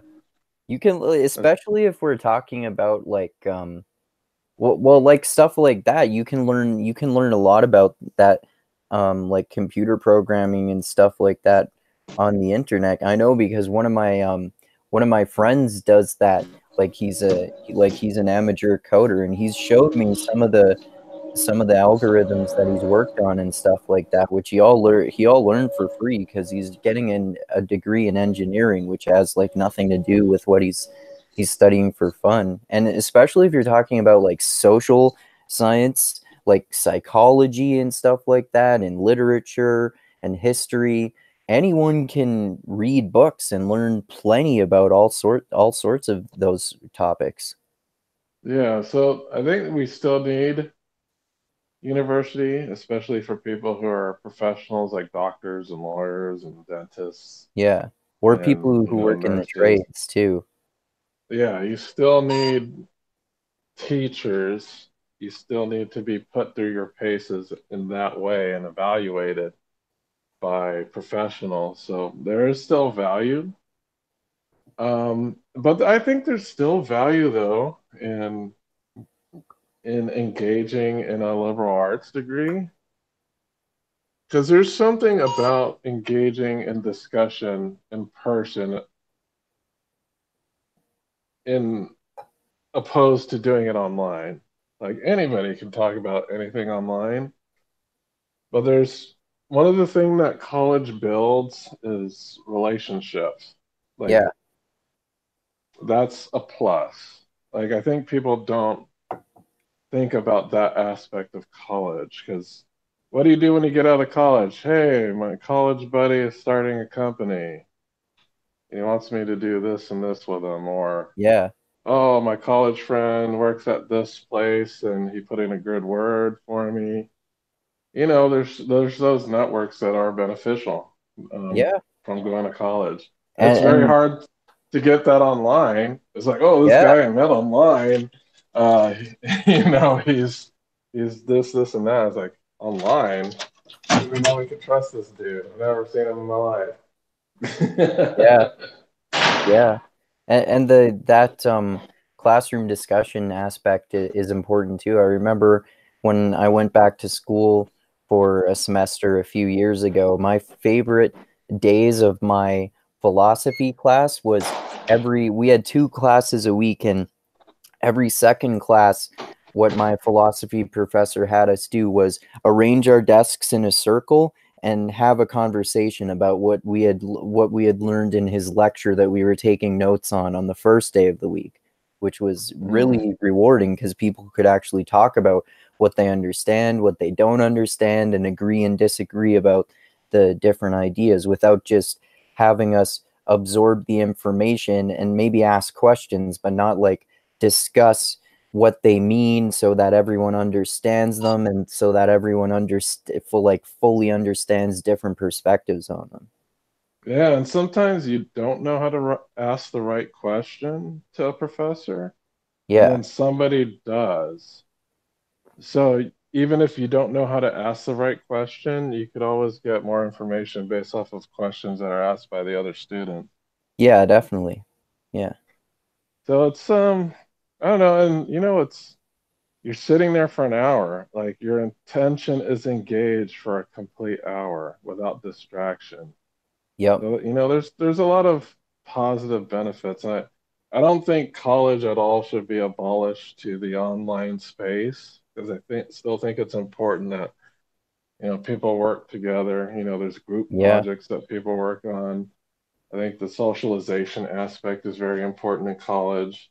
So I yeah. don't discount the merit of higher learning. Like I did go to college for a while.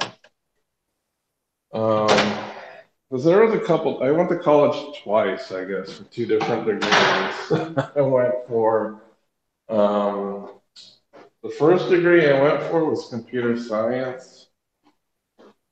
Um, I got bored because they weren't teaching me what I wanted to know, which is how to make a video game. Right. So after that, I started working full time and kind of abandoned college for a while. And I came back to learn music. I actually really enjoyed when it came back for music because I did build those relationships with other musicians. I ended up doing gigs with some of my friends that you'd make. Like you make a bunch of musician friends, so you're all gigging with each other and playing music. It was really fun and cool and really encouraging. Like I think one of the best parts is like even if you know you suck, everybody around you is like pushing you forward and giving you tips and trying to help you out as opposed to saying, "Man, you suck. Yeah, get out of here. And you can get into little study groups too if you don't understand something, and like that sort of thing. And the building social relationships is why when I went back to college, I deliberately deliberately did it in the way where I actually go to a building and sit in classes with other people, and partially also because you can ask the teacher questions. You can't do that when you're doing it online. Like you can ask the teacher questions, but it's a different sort of interaction with people when you're in person in comparison to online. Yeah, and like office hours for professors were some of the funnest times I had. In the music program, you're required to get private instruction for your instrument.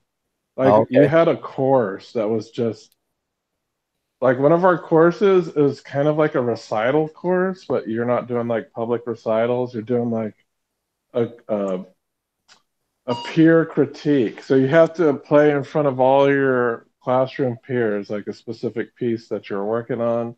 Oh, cool. But you also were required to get private instruction. And my private instruction was actually the professor of the class because he was a guitar professor. So I just went to him. So I got to get those office hours, and and he was really cheap too. I think I only paid $15 a lesson, which is Oh, okay. super cheap. It's super cheap for $15 for a guitar lesson for an hour. That's a steal. Oh, okay. And the guy, What's the normal sort of price like? it's like $50+. Oh, wow.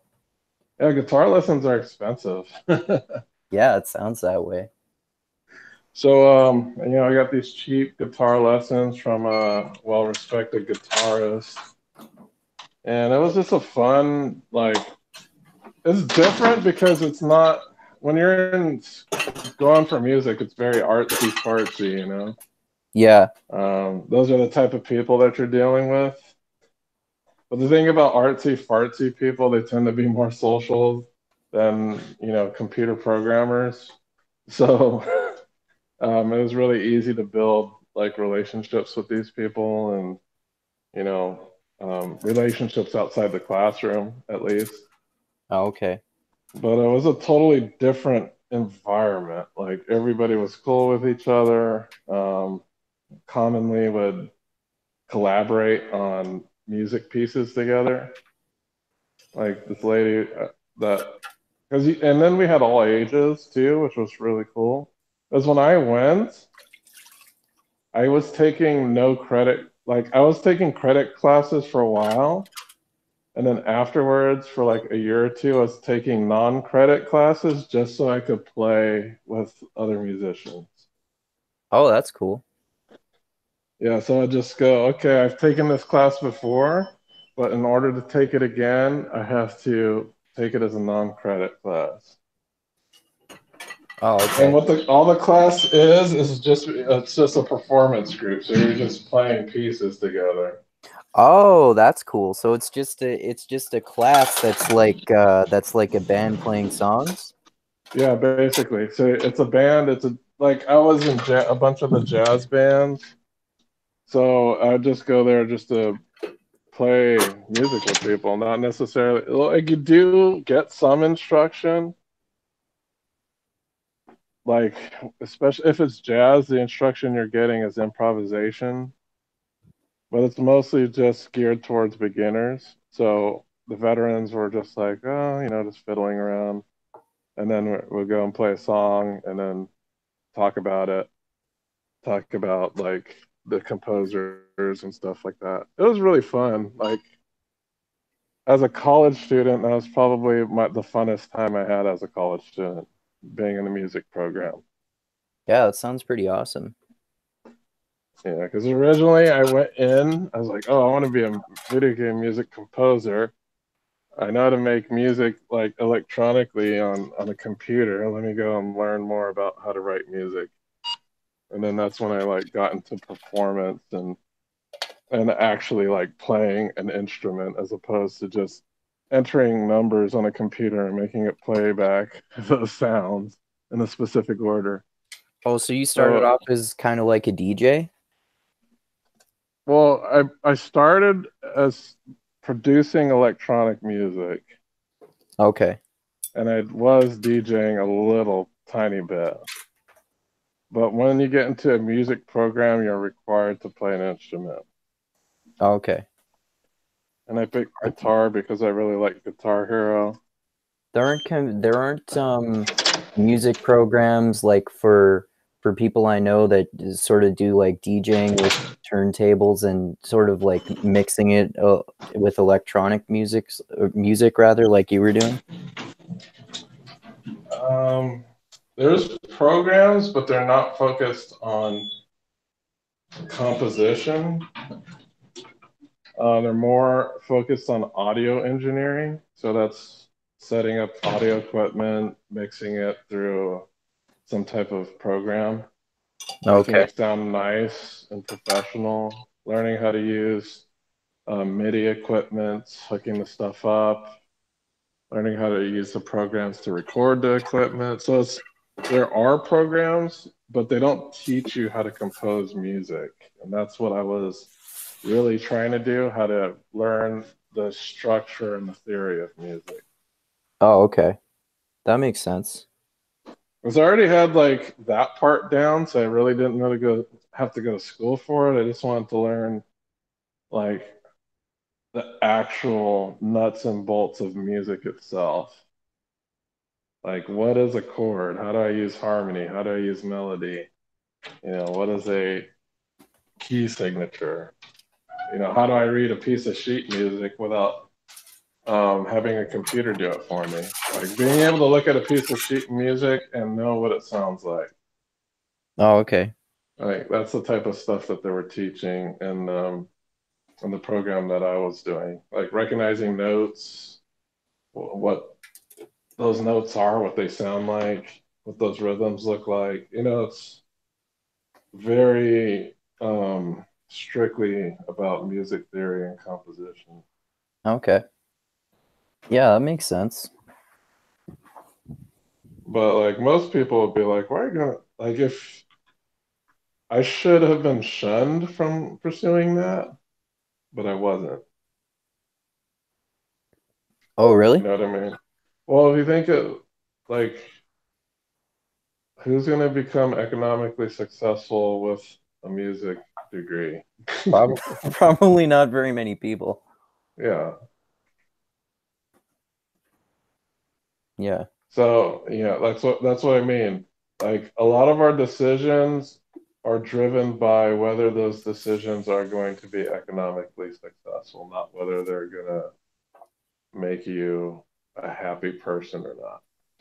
Yeah, exactly. Like we were talking about earlier. And then I remember going on gigs, and it was fun. And I didn't care about getting paid doing it. I just liked playing music in front of people and people having a good time. Like if I did make money, that was like secondary cool effect, but it wasn't like my primary focus at all. Okay. Yeah, that sounds like me with writing, because writing takes a lot of time and effort, and like doing all these YouTube videos for my channel and stuff like that. Writing is only it's all, half of it, right? Because there's yeah, also reading. Reading is a part of writing. yeah, exactly. And it's all It's like it takes a lot of time and effort, but it's fun to me. So like the fact that I don't really get paid for it other than the tiny bit of money I get on Patreon doesn't, I mean, it would be awesome. And I do want to eventually like get paid enough from using my creativity to like pay my rent or something like that. But I wouldn't be doing it with almost no payment if I didn't like if I wasn't just mostly doing it because I enjoy it. I think in order for people to be happy, they just have to do things that they enjoy, not necessarily things that are monetarily successful. Yeah.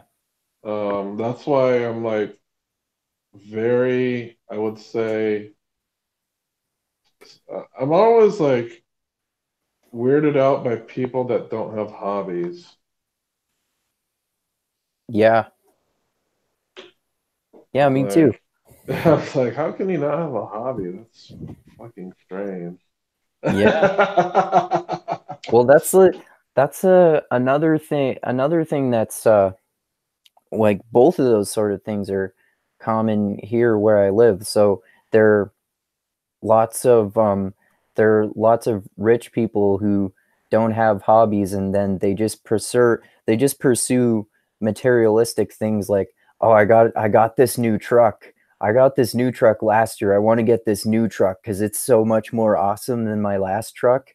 And I like it. That's like basically my hobby. Or I like watching football and stuff like that.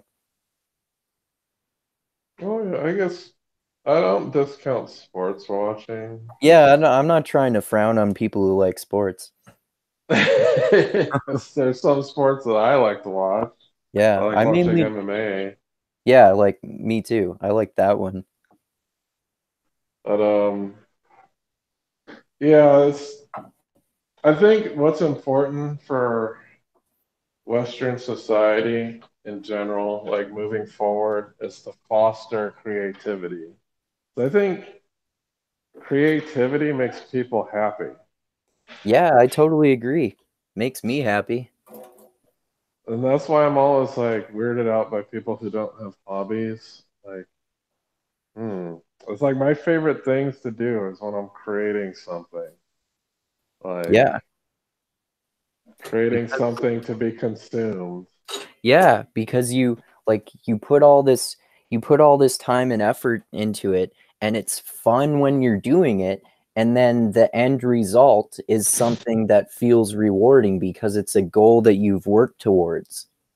Yeah, because I remember when I was producing like a lot of music, and I've lost so much of it over the years. I probably produced over 100 songs, and I don't even have half of them. Oh wow. They just get lost in hard drives and stuff like that. But I remember like right after I have a newly minted song, I send it to my friends. Hey, what do you think? Hey, what do you think? You know, it's just like I didn't care about getting paid for it. It was just something cool that I wanted to do that I wanted to share with people. Yeah, yeah, exactly. Yeah, like it's the same way with me with writing something. Yeah, and even for Valentine's Day, I'm making something. I'm not buying something. Oh, are you writing a song for your girlfriend? No, it's really nerdy. Yeah. I'm really getting into soldering right now Okay. as one of my hobbies. So what I did is I bought a kit that is it's a solder kit, and what it is it looks like a circuit board in the shape of a heart, and then you have to attach like all of these resistors and transistors and capacitors and lights on it. And then when Okay. it's finished, it's like gonna blink them red. It's in a red heart shape. Oh wow. That is a But really I gotta solder it together with a soldering iron. So it's not just something I'm buying off the shelf. I'm actually like putting all this stuff together. that means more to me. Like something that you put a lot of time and care into creating instead of something that you just gave someone money to give to you. Yeah, and it's fun. I like learning stuff like this. Like this is it's a twofold experience. I'm learning how to solder something. I'm making a gift for Valentine's Day. So it's like two pluses there. Yeah. Yeah, definitely. And I always wanted to learn. I always wanted to learn how to solder because what happens is that you have a piece of electronics, and then the power connector gets loose and it stops working. Oh, And okay. if you don't know how to solder it, then you can't fix it. And then you got to take it to somebody, and they charge you like $50 to fix it. Oh yeah. Well, yeah, that's definitely a very useful skill then. Yeah. Yeah, so I wanted to learn this because what happened was my Fire started having a loose connector, like to charge it. Like, damn it, I'm gonna have to get another one of these. Or your Kindle? Yeah. Okay. What ended up happening was it wasn't a loose connection, it was a bad cable. But Okay. I still was like, oh, well, if it ever happened, I'd like to know how to solder anyway. So I bought like this really cheap soldering kit. And then I bought a couple accessories. And then I was like, all right, let me actually learn how to solder. So I bought like these little soldering kits where you can make like these circuit boards with lights on them. And I was like, let me see if there's like a Valentine's thing. And I found that. Like, oh, cool. I could practice my soldering skills and make a gift. Oh, that's It's pretty like a cool. super nerdy looking. It's like a circuit board with flashing lights. It's super nerdy, but hey, it's a cool concept. Yeah, that is a really cool concept. So I'm learning how to mess with wires and circuit boards and soldering stuff together. And this is a skill that I could use elsewhere. 'Cause I Yeah. have a broken guitar amp that I think the issue is has something to do with the loose connection. So if I learned how to solder, I can open it up and fix it myself. Yeah. Just like that sort of skill too, like in general is very useful. Like one of my friends is an electrician, and he blew a few of the speakers in one of his subs in his garage. And but instead of buying a new sub, he because he knows enough about how to about how those things work, he just rewired the electricity so the sound only comes out of the speakers that works, and the sound is not directed to the blown speakers. Yeah, so there you go. Using your skills for practical use. Yeah.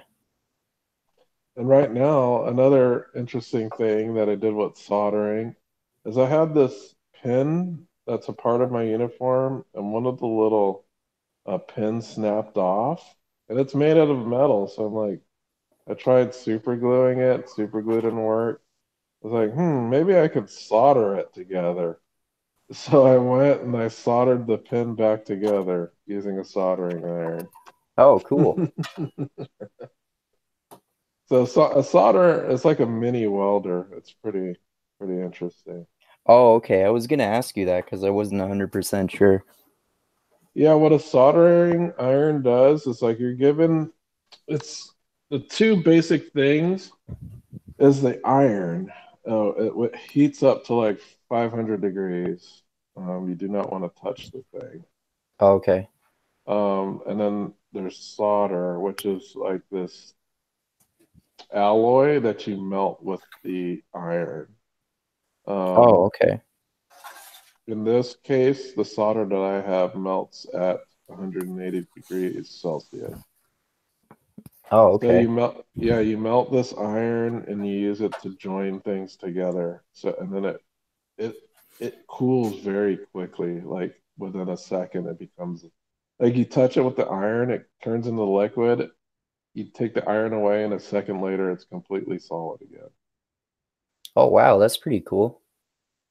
Yeah, so you could solder wires together. You could fix like little metal things that are broken. So it's like just like a little mini welder.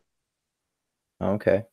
But you got to be careful. The thing is like goes up to 500 degrees. So if it falls on something, it's gonna melt it pretty quickly or set it on fire. Oh, yeah. Yeah, for sure. But yeah, I always like it's always fun learning new stuff. Yeah, Can't definitely. believe I didn't learn how to solder before, but it's interesting learning new skills. And like, there's an employee that came in. He's like, "Oh, you have a soldering kit." Like, and he's like, "Oh, the only thing I always have trouble with soldering is if you don't get it right the first time, then you're screwed. I was like, well, not really. And then I showed him how to fix a screw up. I was like, oh, that's cool. I learned something new. Oh yeah, cool. Yeah, because in order to fix a screw up in soldering, you got to reheat the solder and then use a soldering vacuum to suck the metal out. What's this soldering vacuum? Is this like this little pump thing that you prime and then you press a button and it quickly like sucks something out? Oh, okay. Because you got to get the solder out quick because it changes from liquid to solid very quickly. Okay. That's how you fix a soldering mistake. Oh, okay. And then it makes you look like, oh, this guy knows how to fix electronics. He must be really smart. Like, not really. You just follow instructions. That's all it is. It's like building something out of Legos. Yeah. Just follow the instructions and you'll be fine. That's Okay. how I always approached car repair, anything like that. Like, you just follow the instructions and you'll be fine. Yeah. That's an important mindset to have because it can be really easy to intimidated by skills that you don't know. And like that reminds me of another thing about mixed mental arts too, like with Hunter's book, The Straight A Conspiracy, with Katie O'Brien. That's like a large theme throughout the book that you don't it's not that, like with math, for example, it's not necessarily if someone is having trouble with math that they're just not good at math. They just don't have the right mindset. People can learn just about anything if they want to. They just have to be open-minded to learning about it. Yeah, I think there is like an intimidation factor. I definitely, I think that's, I don't know, I think it may be personally to me, but the intimidation factor has been wearing off with age. So it seems like the things that I was kind of apprehensive of learning when I was younger that I thought were cool are less so as an older adult. Oh, okay. And that's just like due to the ease of access to information. Like we didn't have 1,000 YouTube tutorials when I was a kid. You Yeah. know, there's definitely a difference there. But like even when I went to learn music, I think it was when I went for that second degree, I think it was 25-ish. So I had Oh, okay. already my frontal lobe was mostly fully there. Oh, So when okay. I went, yeah, well, the first time I went to college, I wasn't that great of a student. Um, I probably maybe had a C average. And the second time I went to college, I was on the dean's list every semester I was there. Oh, wow. And that's just because, I had really a lot of enthusiasm for learning the music stuff. Exactly. Yeah. There were no classes that I dreaded going to. I was like, oh yeah, I really loved going to class. I really looked Yeah. forward to taking tests. I looked forward to asking the professor questions. Like those were things I looked forward to every day. That's like me, like all throughout school, all throughout elementary and high school. I didn't really do that well. I was like average at best most of the time. And then once I developed a passion for learning as an adult, when I went back to school a few years ago, people saw me as like the smart guy in class because I was interested in learning and I was asking questions and stuff like that. Yeah, that's weird how that happens, isn't it? Like Yeah. the second time I went to college, I was the person everybody asked for help Yeah, after me class. too. Yeah, me too. They're like, man, how do you understand this stuff? I was like, because I like it. I love Yeah. it. That's I the re, when you like something, you're more likely to be enthusiastic about picking it apart and learning its intricacies. And then the thing about music is that it's very much related to mathematics, which is something that I was always pretty decent at. So it was kind of a related field to me, and it wasn't very foreign. And the thing about music composition and theory, like a lot of musicians don't really care for math, but it's intrinsically built into music theory, which is kind of jarring for a lot of people who okay. go into music theory and don't understand that it's basically math. Oh, okay. I didn't know that. Yeah, Interesting. music theory is math. It's all math. Oh, okay. But yeah, I was the guy that my professor wanted me to house sit for because I was her best student. Oh, wow. Yeah, I was asked by other students, "Hey, how do you do this?" or "What does this mean?" Or it was funny because in music theory, I read ahead. So when we're talking about musical constructs, like different chords and stuff, and then in music theory class, you always have to create compositions. So whenever I created a composition, I had advanced things in it that were like stuff that was supposed to be learned like in the next section. Oh, that's cool. That's like how in my philosophy class we had this set of topics that we were going to go over on our syllabus, but we didn't get to all of them. And then when you were writing your final paper for the class, you could decide any of those on writing it on any of those topics if you wanted to, including the ones that we didn't actually get to. And I wrote my final essay on AI, even though we didn't cover that in class. Oh, cool. Yeah. Yeah, like all the subjects, like even when I was going to school for computer science, there were like a lot of subjects that I read ahead. And this isn't like reading ahead of the course materials. This is like reading up on the materials even before getting into college. So, like when I had my first Japanese class, I already knew all the alphabets and everything because I had studied it before I went to college. So, I think being really interested in subjects is really helpful for succeeding in those subjects. And, Hunter and Katie O'Brien are right.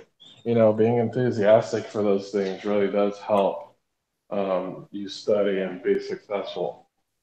Because if you Definitely. hate history, it's going to be a chore. Yeah. you know, Yeah. if you hate math, it's going to be a chore. Yeah. You're just going to be in the wrong mindset to learn that stuff if you just have a bad relationship with it. Yeah. Like that's why I did so bad at math in school, because I hated it. And like I developed to like I started to get better at it as an adult when I started to learn like real world applications for it. Like I learned, oh, math is really involved with physics, and physics like astrophysics and stuff like that in particular. That's fucking fascinating. Or like starting to learn about economics and seeing, if you know some basic math, it can make, and you look at it through the lens of economics, it can make math more interesting. Yeah, in school, I wasn't good at English and literature. I wasn't really interested in the literature subjects that they talked about. They were like super boring. English was boring to me as well, but I was very, very much into hard science. So I did very well in physics, chemistry, and biology and all those courses. Like I Oh, was, I was the complete opposite. oh, I loved hard science. It was funny too because back in middle school, I was a fucking tyrant and this like horrible person. Um, I don't know if I told you this story, but I was so bad that I was put on an in-school suspension. Do you have those in Canada? I don't think so. All right, so what an in-school suspension means is that, usually when you get suspended from school, they send you home for a week. In this Yeah, case, you stay at school, but you're separated from everybody and you're just given work. that's weird. Like you're just giving work. You stay in a silent room. Nobody's allowed to talk. You get a small break period and you're just doing stacks of papers, stacks of homework, stuff from your classes. Wow. The week after that, I got nominated for Knight of the Month, which is for the best students. And it was a weird dichotomy because, like, my English teacher, which I didn't like at all, was like fucking flummoxed. It was like, how is this guy Knight of the Month? Like, doesn't make sense. How But did that then, happen? because my science teacher nominated me because I fucking love science, and I Oh, okay. was really at a perfect score, like grade in his class, and I behaved perfect. Like I wasn't an asshole in that class because I was engaged by the subject material. Right. Yeah, that makes So sense. it was like, so there's this weird, like people are like the classes thought I was like a clown and an asshole, and they're like, how is this guy Knight of the Month? It makes no sense. But in like my science and math classes, I enjoyed those. So I was like, love science. Science is fun. Like all Right. these experiments, and physics is crazy and weird, and chemistry. Look at, I don't know. I was just like enamored by sciencey stuff, and kind of always been more sciencey, but I've always loved music as well, which is it's kind of science and art in one, I think. Yeah, that's pretty cool. Yeah, I've always been more artistically minded, I guess I would say.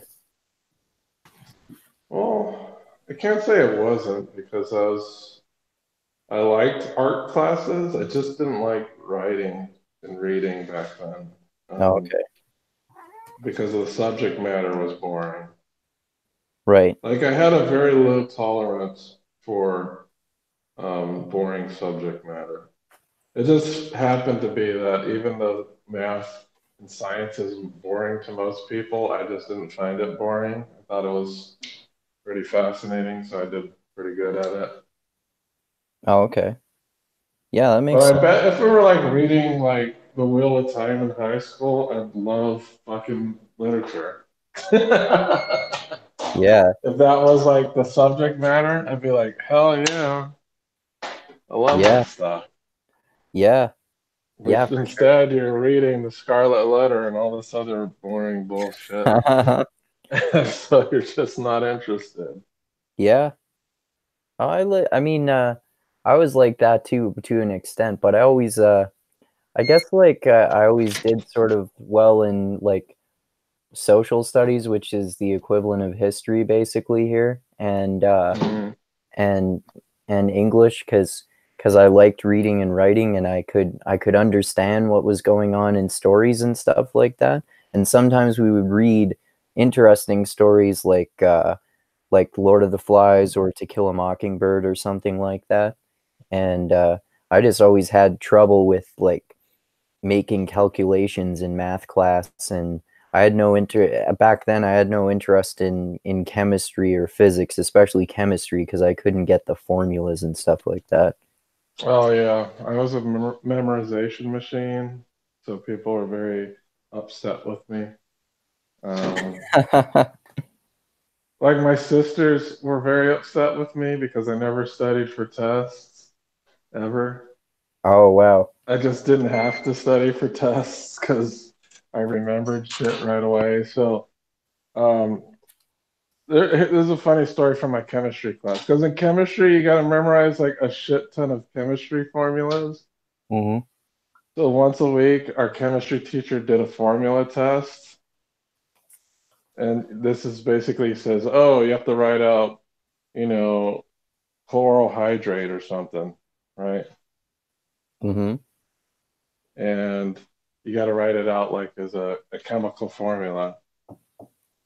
I had memorized those, like upon seeing it once, I basically memorized it. So out in the when the teacher would give a pop quiz, like, hey, pop quiz, chemistry formulas, people are freaking the fuck out.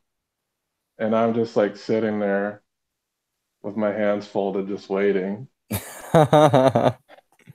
And then the teacher goes, hey, why is it that Dustin isn't always scrambling for these tests? Like, he's never cramming right before the test. And people are just like staring at me. I was like, I didn't want to answer. And he's like, how long do you study for these things? Like, I don't study for them. It's like, what are you talking about? I don't study for the test. And people are just Wow. looking at me weird. Like, oh shit. Yeah, But my I brother. had a superhuman memory when I was that age. Yeah. Yeah, my brother was a little bit like that. Like he had to study a little bit maybe, but he didn't really have to do that much and he would just remember things. And I would always have to study a ton to remember things. Yeah, I didn't have to study much. Like even history in college, I didn't have to study. I just didn't. Like all my like my mindset was, okay, this history teacher is only gonna tell us what's gonna be on the test through his lectures. That's what he basically told us. So I'll just say, okay, I'll just really pay attention to the lecture. That makes And sense. never studied, and I always get really high scores on the test. Oh, wow. I did have some trouble in specific subjects, which you can't really study for, which are things like calculus. Like you can only do so much study. Like it's not a failure of studying in calculus; it's a study of logic, basically. I didn't Yeah. see calculus as a memorization issue; it was a logic issue. Okay. Yeah, It's that like how do you solve? Okay, there's a train going across a curved surface. What speed is it at this point on the circle or something? That's not really something you study for. It's just kind of what kind of logic can you create that'll solve that problem? right. And at that point, I wasn't very good at logic. It's just I was good at memorizing things. But basic algebra I was fine with. Just calculus started getting difficult in the second semester. Like Jesus Christ, like what is all this crazy differential shit? Yeah. That can be really confusing for sure. Like I even have a little bit of trouble with that sometimes when I'm tutoring like my student who's in grade 10 right now, but I have to be reminded, oh wait, no, that means you do this way to get this number, and then you do it this way to get this number. Like sometimes it seems totally counterintuitive to me, and I have to like be continuously reminded of it. Yeah, math is weird like that. But Yeah. yeah, my sisters were jealous. I didn't have to study. Like I could go home, do my homework, and then play video games or whatever. Yeah. Yeah. They had to study, and I didn't. I wasn't. I don't know. I just brains work, or I had like a lot of tools when I was very young that kind of supported my memory, like enhanced it. I was very crazy about collecting cards at a young age. So it was very imperative that if I opened a pack of cards, I knew which ones I had already. Oh, okay. And like I could, if I had like a card book without even opening it, if I had like 30 cards that I needed, I would be able to rattle those off. Oh, okay. without Wow. going through the book. And I could, it's just like memorizing, like I collected baseball cards, so I memorized stats and all that crap. So I was exercising my memory in that way, in some respect. Oh, okay.